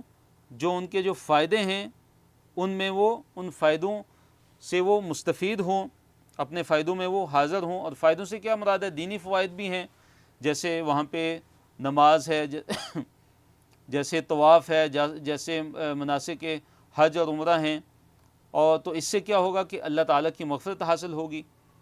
حج اور عمرے کی وجہ سے، اللہ تعالیٰ کے گھر میں نمازیں پڑھنے کی وجہ سے، طواف کرنے کی وجہ سے. جیسے ایک حدیث کے اندر نبی علیہ الصلوۃ والسلام نے فرمایا کہ تابعوا بین الحج والعمرہ فإنہما ینفیان الذنوب والفقر کما ینفی القیر خبث الحدید، کہ حج اور عمرے کے درمیان مطابقت کرو، یعنی حج کر چکو تو عمرہ کرو، عمرہ کر چکو تو حج کی تیاری پکڑو، یعنی مطابقت کرو ان دونوں کے درمیان، کیونکہ حج اور عمرہ گناہوں کو اور فقر کو، غریبوں کو ایسے ختم کرتے ہیں کہ جیسے جو بھٹی ہوتی ہے وہ لوہے کی میل کچیل کو ختم کر دیتی ہے. تو یہ مراد ہے کہ لیشہدوا منافع لہم، تاکہ وہ اپنے جو منافع ہیں، تاکہ جو ان کے فائدے ہیں ان میں کیا ہوں، وہ حاضر ہوں. اور اس سے مراد دنیاوی فوائد بھی ہیں کہ جو تجارت ہے اور کاروبار سے، جو کاروبار ہے اگر جو کرنا چاہے وہ بھی اس کے لیے جائز ہے، اور تاکہ اس کے لیے دنیاوی جو مال و اسباب ہیں وہ بھی اس کے لیے کیا ہو جائیں، میسر آ جائیں. اور پھر اللہ تعالیٰ نے فرمایا وَيَذْكُرُ اسْمَ اللَّهِ فِي أَيَّامٍ مَعْلُومَاتٍ عَلَى مَا رَزَقَهُم مِّن بَهِيمَةِ الْأَنْعَامِ، تاکہ وہ وَيَذْكُرُ، تاکہ وہ ذکر کریں، اسم اللہ، اللہ تعالیٰ کا نام، اللہ تعالیٰ کا نام ذکر کریں، فی ایام معلومات، چند جو ہے معلوم دنوں میں، چند معلوم دنوں میں وہ اللہ تعالیٰ کے نام کو ذکر کریں. کن چیزوں پہ؟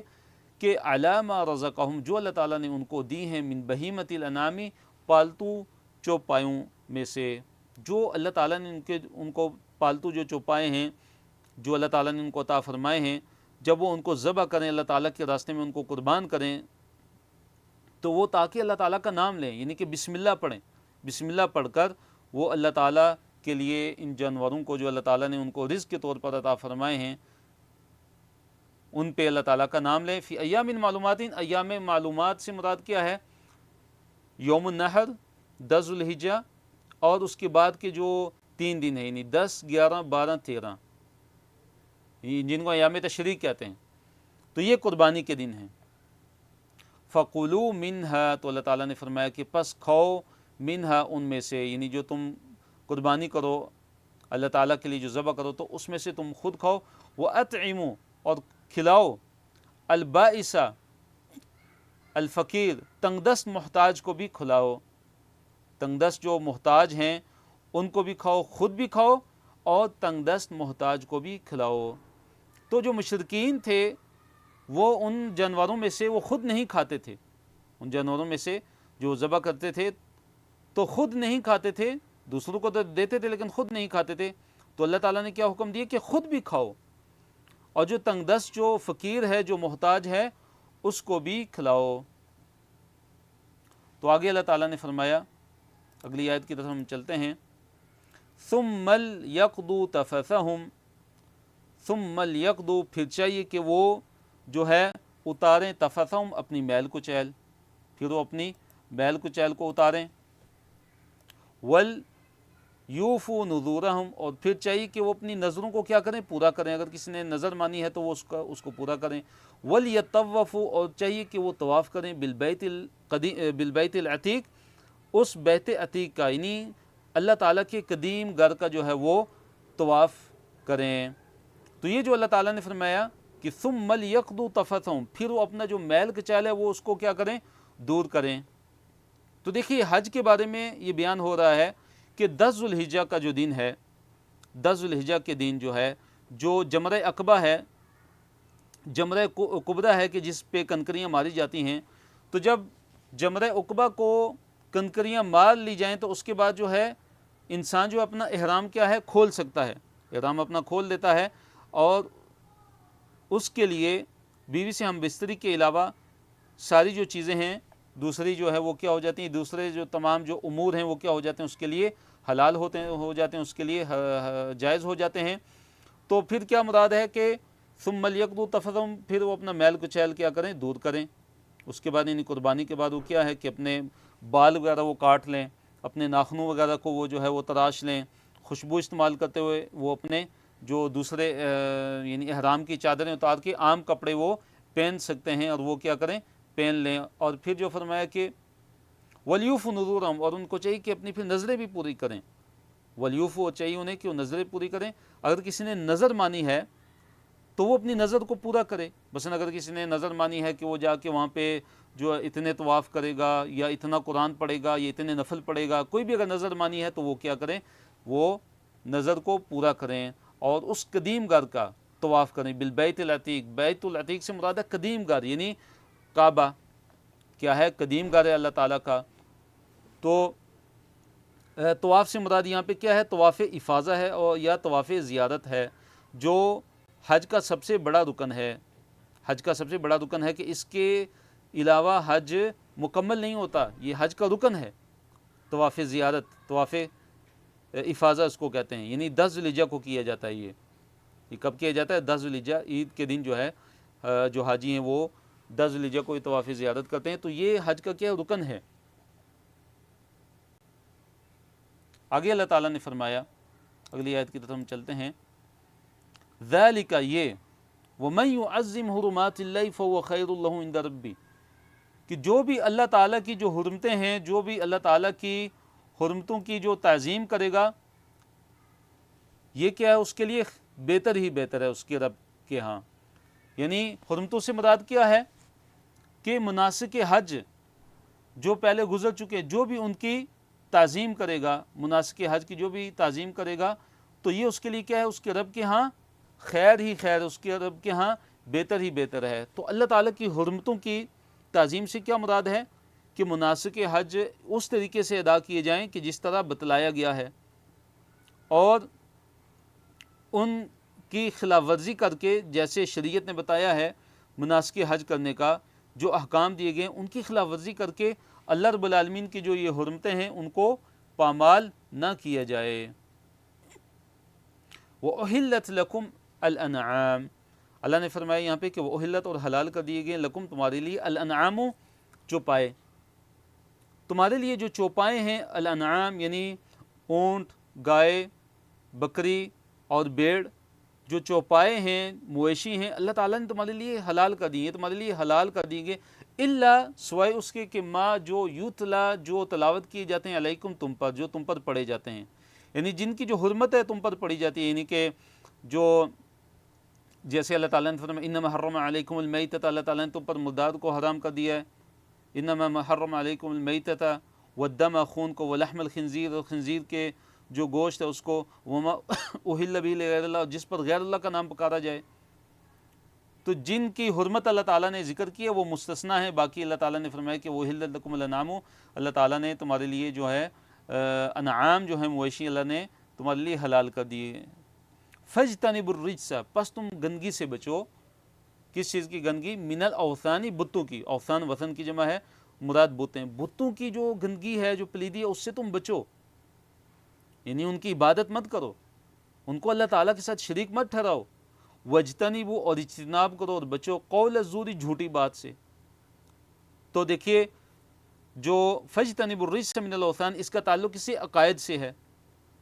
عقائد میں شرک سے بچنا ہے، توحید کو اپنانا ہے. وجتنبوا قول الزور، جو اللہ تعالیٰ نے فرمایا کہ قول زور سے بچو، اس سے مراد کیا ہے؟ قول زور سے مراد جھوٹی بات ہے. یعنی اخلاق اچھے کرو، اپنے اخلاق حسنہ اپنے اندر پیدا کرو. جھوٹ سے بچو، جھوٹی گواہی سے بچو، جھوٹ کی جتنی بھی صورتیں ہیں ان سے کیا کرو؟ اجتناب کرو. آخری صفحہ ہمارا یہ آج کا، اس کی طرف ہم چلتے ہیں. صفحہ نمبر 336 ہے، پارہ نمبر 17 ہے، اور اس میں آیات 31 سے لے کر 37 تک ہیں. اور اس صفحے کو بھی مختلف اشارات اور آگے اس کے جو موضوعات ہیں ان میں تقسیم کیا گیا ہے. اللہ تعالیٰ نے فرمایا آیت نمبر 31 میں، حنفاء للہ غیر مشرکین بہ، یہاں پہ توحید کا بیان ہے. اور اس آیت کے اندر اللہ تعالیٰ نے مشرک کی ایک جو مثال ہے اس کو بیان فرمایا. اللہ تعالیٰ نے فرمایا حنفاء للہ، کہ اللہ تعالیٰ کے لیے، اس حال میں کہ تم اللہ تعالیٰ کے لیے کیا بنو؟ ایک طرف مائل ہونے والے. حنفاء سے مراد کیا ہے کہ ایک طرف مائل ہونا، اور مراد کیا ہے کہ شرک سے توحید کی طرف مائل ہو جانا، اور کفر سے اسلام کی طرف، دین حق کی طرف مائل ہونے والا. جیسے اللہ تعالیٰ نے ابراہیم علیہ السلام کے بارے میں فرمایا کان حنیفاً کہ وہ حنیف تھے، سب کو چھوڑ کے اللہ تعالیٰ کی طرف مائل ہونے والے تھے، اللہ تعالیٰ کی عبادت کی طرف، اللہ تعالیٰ کی توحید کی طرف مائل ہونے والے تھے، غیر مشرکین بہ، اس کے ساتھ کسی کو شریک کرنے والے نہیں، یعنی اللہ تعالیٰ کے ساتھ کسی کو شریک مت ٹھہراؤ۔ اور پھر اللہ تعالیٰ نے بیان فرمایا کہ وَمَن یشرک بِاللَّہِ، اور جس نے اللہ تعالیٰ کے ساتھ کسی کو شریک ٹھہرایا تو وہ کیسے ہے کہ جیسے فَكَأَنَّمَا، گویا کہ وہ خر، وہ گر گیا، من السماء، آسمان سے۔ جس نے اللہ تعالیٰ کے ساتھ کسی کو شریک ٹھہرایا تو وہ ایسے ہے کہ گویا کہ وہ آسمان سے کیا، وہ گر پڑا، فَكَأَنَّمَا خَرَّ مِنَ السَّمَاءِ، گویا کہ وہ آسمان سے گر پڑا۔ اب کیا ہے کہ فَتَخْطَفُهُ الطَّيْرُ، پس پرندے اس کو اچک لیتے ہیں، پس پرندے فَتَخْطَفُ، پس تخطف، اچک لیتے ہیں، ہو اس کو، کہ جو آسمان سے گرا، یعنی مشرک جس نے اللہ تعالیٰ کے ساتھ دوسرے کو شریک ٹھہرایا، بس پرندے اس کو اچک لیتے ہیں۔ او تہوی، یا گرا دیتی ہے اسے، الریح، ہوا، فی مکان، ایک مکان، ایک جگہ میں، سحیقن، دور دراز۔ یا کیا ہوتا ہے کہ ہوا اس کو اب کیا کرتی ہے، دور کسی جگہ میں اس کو کیا کر دیتی ہے، گرا دیتی ہے۔ تو یہ مثال ہے مشرک کی کہ جو اللہ تعالیٰ کے ساتھ دوسروں کو شریک ٹھہراتا ہے، وہ توحید کی بلندیوں پہ تھا۔ دیکھیے جو موحد ہوتا ہے، جو اللہ تعالیٰ کی توحید کا اقرار کرنے والا ہوتا ہے، جو اللہ تعالیٰ پر ایمان لانے والا، اللہ تعالیٰ کے ساتھ کسی کو شریک نہیں ٹھہراتا، تو وہ گویا کہ آسمان کی بلندیوں پہ ہے۔ اور تو جو ہی وہ شرک کا ارتکاب کرتا ہے تو پھر وہ گویا کہ زمین کی جو پستیاں ہیں، جو ذلتیں ہیں، ان میں وہ کیا ہو جاتا ہے، مبتلا ہو جاتا ہے، اور وہ پستیاں اور ذلتیں اس کا کیا ہو جاتی ہیں، مقدر بن جاتی ہیں۔ تو پھر کیا ہوتا ہے کہ جیسے پرندے جو ہیں، گویا کہ پرندے کیا کرتے ہیں، اس کو نوچ کھاتے ہیں، یا جو ہوائیں ہیں وہ اس کو دور دراز کیا وہ پھینک دیتی ہیں کہ جس سے اس کا کوئی سراغ ہی نہیں ملتا۔ تو کیا ہوتا ہے کہ اس طرح ہر صورت میں اس کی کیا ہے، جو تباہی ہے اور جو بربادی ہے وہ اس کے مقدر میں بنتی ہے۔ تو اس سے کیا پتہ چلا کہ شرک کی کتنی قباحت ہے اور شرک کتنا بڑا گناہ ہے۔ ذالک، یہ، وَمَن يُعَظِّمْ شَعَائِرَ اللَّهِ فَإِنَّهَا مِن تَقْوَى الْقُلُوبِ، ذالک، یہ کہ جو اللہ تعالیٰ کی جو شاعر ہیں، جو اللہ تعالیٰ کی جو علامتیں ہیں، جو تعظیم کرتا ہے اللہ تعالیٰ، جو اللہ تعالیٰ کے جو شاعر ہیں، جو اللہ تعالیٰ کی علامات ہیں، جو ان کی تعظیم کرتا ہے، تو فَإِنَّهَا مِن تَقْوَى الْقُلُوبِ، تو پس یہ دلوں کے تقوی میں سے ہے۔ اس کے دل کے اندر اللہ تعالیٰ کا تقوی ہے تو وہ کیا ہے، وہ تعظیم کرتا ہے اللہ تعالیٰ کے شاعر کی۔ تو شاعر اللہ سے کیا مراد ہے، جیسے صفا مروہ، جو حج کے جو مقامات ہیں، حج کے جو ارکان ہیں، صفا مروہ ہے جیسے، اور جیسے مساجد ہیں، یہ ساری کی ساری چیزیں کس میں آتی ہیں، اللہ تعالیٰ کے شاعر میں آتی ہیں۔ جیسے قربانی کے جانور ہیں، یہ اللہ تعالیٰ کے شاعر میں سے آتے ہیں، شاعر اللہ میں سے آتے ہیں۔ تو جو بھی ان کی تعظیم کرتا ہے وہ ایسے تعظیم نہیں کر سکتا۔ اس کا مطلب ہی اگر وہ شاعر اللہ کی اگر وہ تعظیم کرتا ہے تو گویا کہ اس کے دل کے اندر اللہ تعالیٰ کا خوف ہے، اس کے دل کے اندر کیا ہے، اللہ رب العالمین کا تقوی ہے۔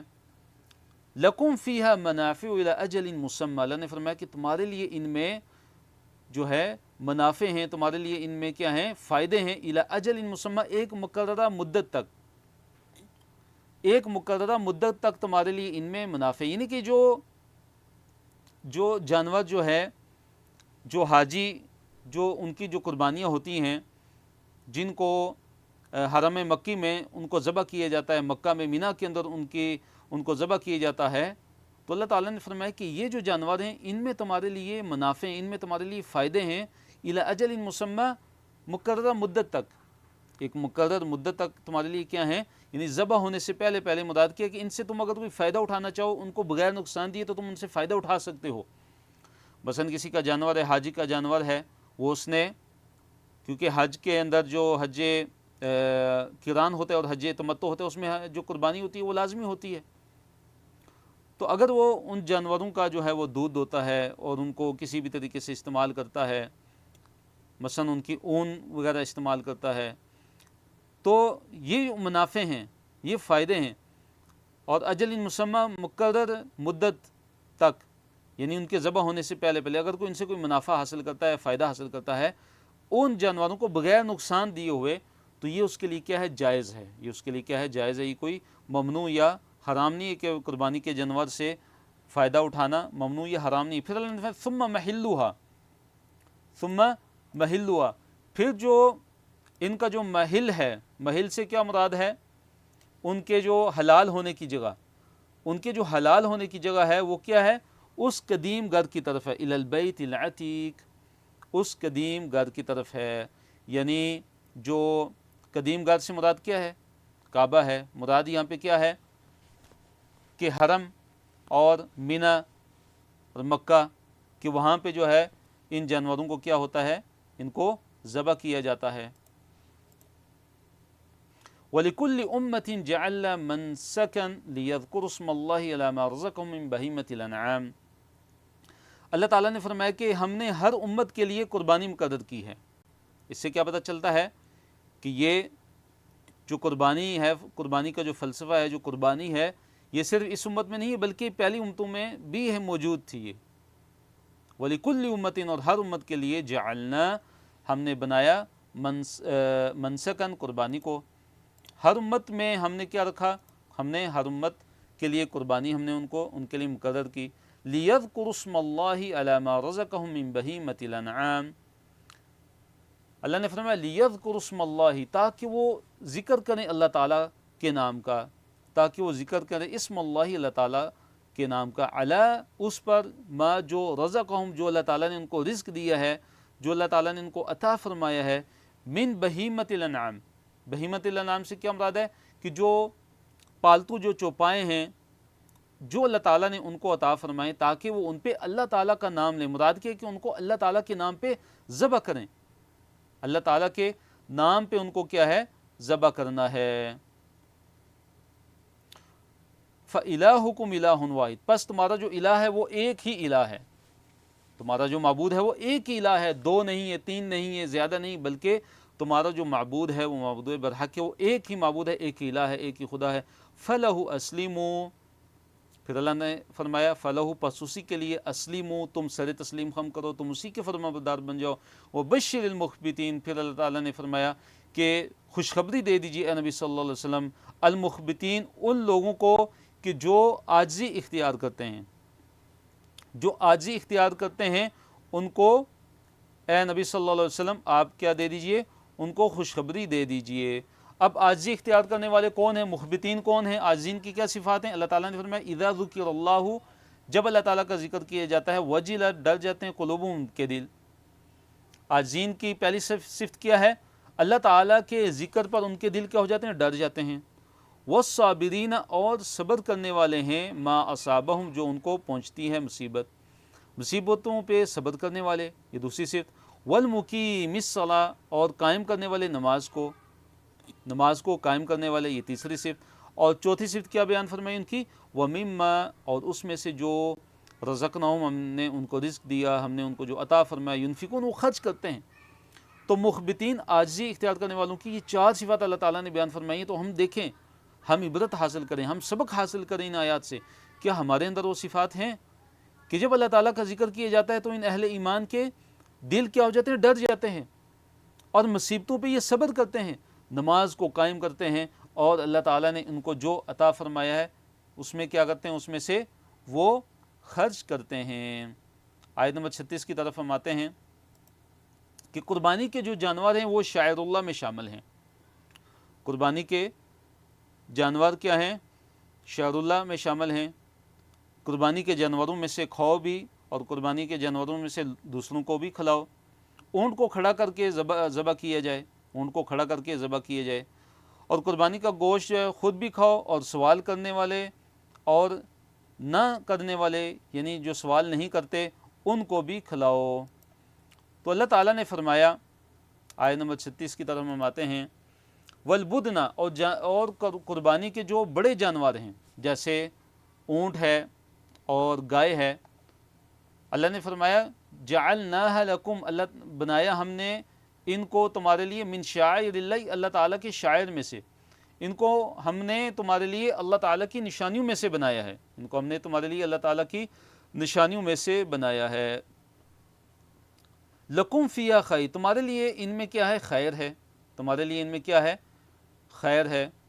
پھر اللہ تعالیٰ نے فرمایا فَإِذَا، پس جب، وجبت، جب گر جائیں، جنوبوہا، ان کی، آیت کا ایک حصہ رہ گیا، فَاذْكُرُوا اسْمَ اللَّهِ عَلَيْهَا، پس تم ذکر کرو اللہ تعالیٰ کا، اللہ تعالیٰ کے نام کا، علیہا، ان پر، یعنی ان جانوروں کو، قربانی کے جانوروں کو جب تم ذبح کرتے ہو تو ان پہ اللہ تعالیٰ کا نام لے کے ذبح کرو، کیونکہ اللہ تعالیٰ کا نام اس کے ساتھ ذبح کرنا، تسمیہ جس کو کہتے ہیں، اللہ تعالیٰ کے نام پہ ذبح کرنا، یہ لازمی ہے۔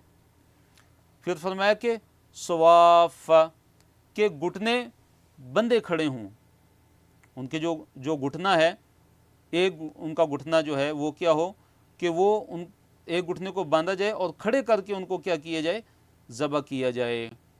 اور یہ اونٹ جو ہے اس کو نہر کیا جاتا ہے کہ اس کا جو بایاں جو اس کی بائیں جو ٹانگ ہے اس کو کھڑا کیا جاتا ہے، اور تین ٹانگیں جو ہے وہ اپنی جو ہے حالت میں ہی ہوتی ہیں، اور پھر کیا ہوتا ہے کہ اس کی گردن میں جو ہے مثلا چھری مار کے یا نیزہ مار کے کسی بھی طریقے سے اس کو جو ہے وہ نہر کیا جاتا ہے۔ جب اس کا خون جو ہے وہ جاری ہوتا ہے تو وہ خود پھر وہ کیا ہو جاتا ہے؟ وہ گر جاتا ہے اور بیٹھ جاتا ہے۔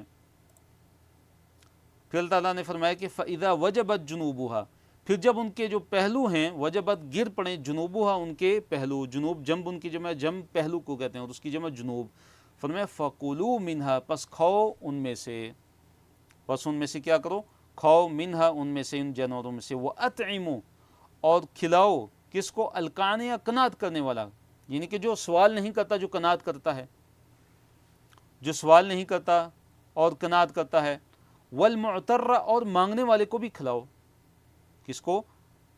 خود بھی کھاؤ اس میں سے، اور جو کانے ہے، قناعت کرنے والا ہے، یعنی قناعت کرتے وہ پھر سوال نہیں کرتا، سفید پوش ہے، وہ شرماتا ہے اور اپنی ایمانی غیرت کے اس کو خلاف سمجھتا ہے اور وہ سوال نہیں کرتا، تو فرمایا کہ اس کو بھی کھلاؤ، اور جو معتر ہے، جو سوالی ہے، اس کو بھی کھلاؤ، خود بھی کھاؤ۔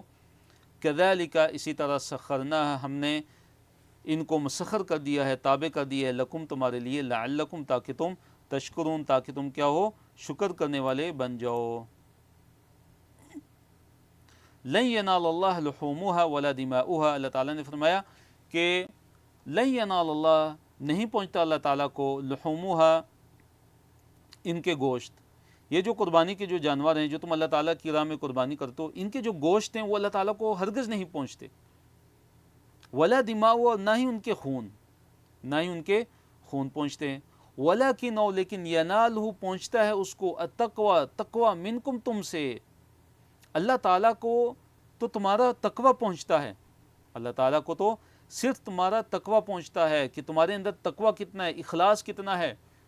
جیسے نبی علیہ الصلوۃ والسلام نے فرمایا کہ ان اللہ لا ينظر الى اموالکم، ان اللہ لا ينظر الى صورکم واموالکم، اللہ تعالیٰ تمہاری صورتوں کو، اللہ تعالیٰ تمہاری شکلوں کو نہیں دیکھتا، اللہ تعالیٰ تمہارے مالوں کو نہیں دیکھتا، ان چیزوں کی اللہ تعالیٰ کے یہاں کوئی اہمیت نہیں ہے، ولیکن ينظر الى قلوبکم واعمالکم، لیکن اللہ تعالیٰ تمہارے دلوں کو دیکھتا ہے اور تمہارے اعمال کو دیکھتا ہے کہ تمہارے دل کیسے ہیں، تمہارے دلوں کے اندر اللہ تعالیٰ کا ڈر اور خوف و تقوی کتنا ہے، واعمالکم، تمہارے اعمال کیسے ہیں۔ اور یہاں پہ بھی فرمایا کہ اللہ تعالیٰ کو تمہارے جانوروں کا گوشت، تمہارے جانوروں کا خون نہیں پہنچتا، اصل جو چیز ہے وہ تقوی ہے، وہ اخلاص ہے، تمہارے دل کی کیفیت کیا، تم نے جو جانور جو اللہ اپنے رب کی راہ میں جو ذبح کیے ہیں، جو پیش کیے ہیں، تو تمہاری نیت کیا تھی، تمہارے اندر کتنا اخلاص تھا، تو یہ چیز اللہ تعالیٰ کو پہنچتی ہے۔ تو اس سے کیا ہمیں سبق ملتا ہے کہ ہم اپنی قربانی کرنے میں، ہم اپنی نماز میں، ہم اپنے صدقہ و خیرات میں، اور ہم نیکی کے ہر کام میں ہم سوچیں کہ کیا ہمارے دل کے اندر اخلاص ہے، ہم نے کس کے لیے یہ کام کیا ہے؟ اللہ تعالیٰ کے لیے یا لوگوں کو دکھانے کے لیے؟ کیا ہمارے اندر تقوی ہے یا نہیں؟ تو کتنا بڑا سبق ہمیں اس آیت کریمہ سے ہمیں ملتا ہے۔ اور یہ جو قرآن اللہ تعالیٰ کی عظیم کتاب ہے، اس کی ہر آیت یہ ہدایت کی روشنی ہے، یہ اب ہم پہ منحصر ہے کہ ہم اس سے کتنی ہدایت حاصل کرتے ہیں۔ فرمایا کذالک، اسی طرح سخرہا، سخرہ اس نے مسخر کر دیا، یعنی اس اللہ تعالیٰ نے، ہاں انہیں یعنی ان جانوروں کو، کن کے لیے؟ لکم تمہارے لیے، اس اللہ تعالیٰ نے ان جانوروں کو تمہارے لیے تمہارے تابع کر دیا، تمہارے مسخر کر دیا۔ دیکھیے کیسے یہ جانور انسان کے تابع ہیں، اگر اللہ تعالیٰ ان کو مسخر نہ کرے، جیسے اونٹ ہے، جیسے بیل ہے، گائے ہے، اگر اللہ تعالیٰ کا حکم نہ ہو تو یہ کتنی تباہی مچائیں، کہ انسان ان کو کنٹرول کر سکے پھر۔ لِتُكَبِّرُوا اللَّهَ، تاکہ تم تکبیر کہو، تاکہ تم بڑائی بیان کرو اللہ تعالیٰ کی، اس پر، علی اس چیز پر، کہ ما جو ہداکم جو اس نے تمہیں ہدایت دی ہے، تاکہ اللہ تعالیٰ کی دی ہوئی ہدایت پر تم اللہ تعالیٰ کی تکبیر بیان کرو، بڑائی بیان کرو۔ اسی سے علماء نے ذکر کیا، مفسرین فرماتے ہیں کہ جب جانور کو ذبح کیے جائے تو اس پہ بسم اللہ کے ساتھ اللہ اکبر بھی پڑھا جائے، بسم اللہ اللہ اکبر کہہ کے جانور کو ذبح کیا جائے۔ وَبَشِّرِ الْمُحْسِنِينَ، اللہ تعالیٰ نے فرمایا کہ جو محسن ہیں، جو احسان کرنے والے ہیں، اے نبی صلی اللہ علیہ وسلم آپ ان کو خوشخبری سنا دیجئے۔ تو الحمدللہ اللہ تعالیٰ کے فضل و کرم سے ہمارا آج کا سبق یہاں پہ اختتام پذیر ہوتا ہے۔ تو اچھا سیکھنے اور کوچ سے بھرپور فائدہ اٹھانے کے لیے آپ روزانہ کا سبق دہرائیے، ساتھ ساتھ لکھیے اور نوٹس بھی مکمل کیجیے، اور اسی طرح جو آپ پڑھتے ہیں اسے کسی کو پڑھانے کی بھی کوشش کیجیے۔ کفار مجلس کی دعا پڑھیے، سبحانک اللہم و بحمدک، اشہد ان لا الہ الا انت، استغفرک و اتوب الیک، وآخر دعوانا الحمد للہ رب العالمین۔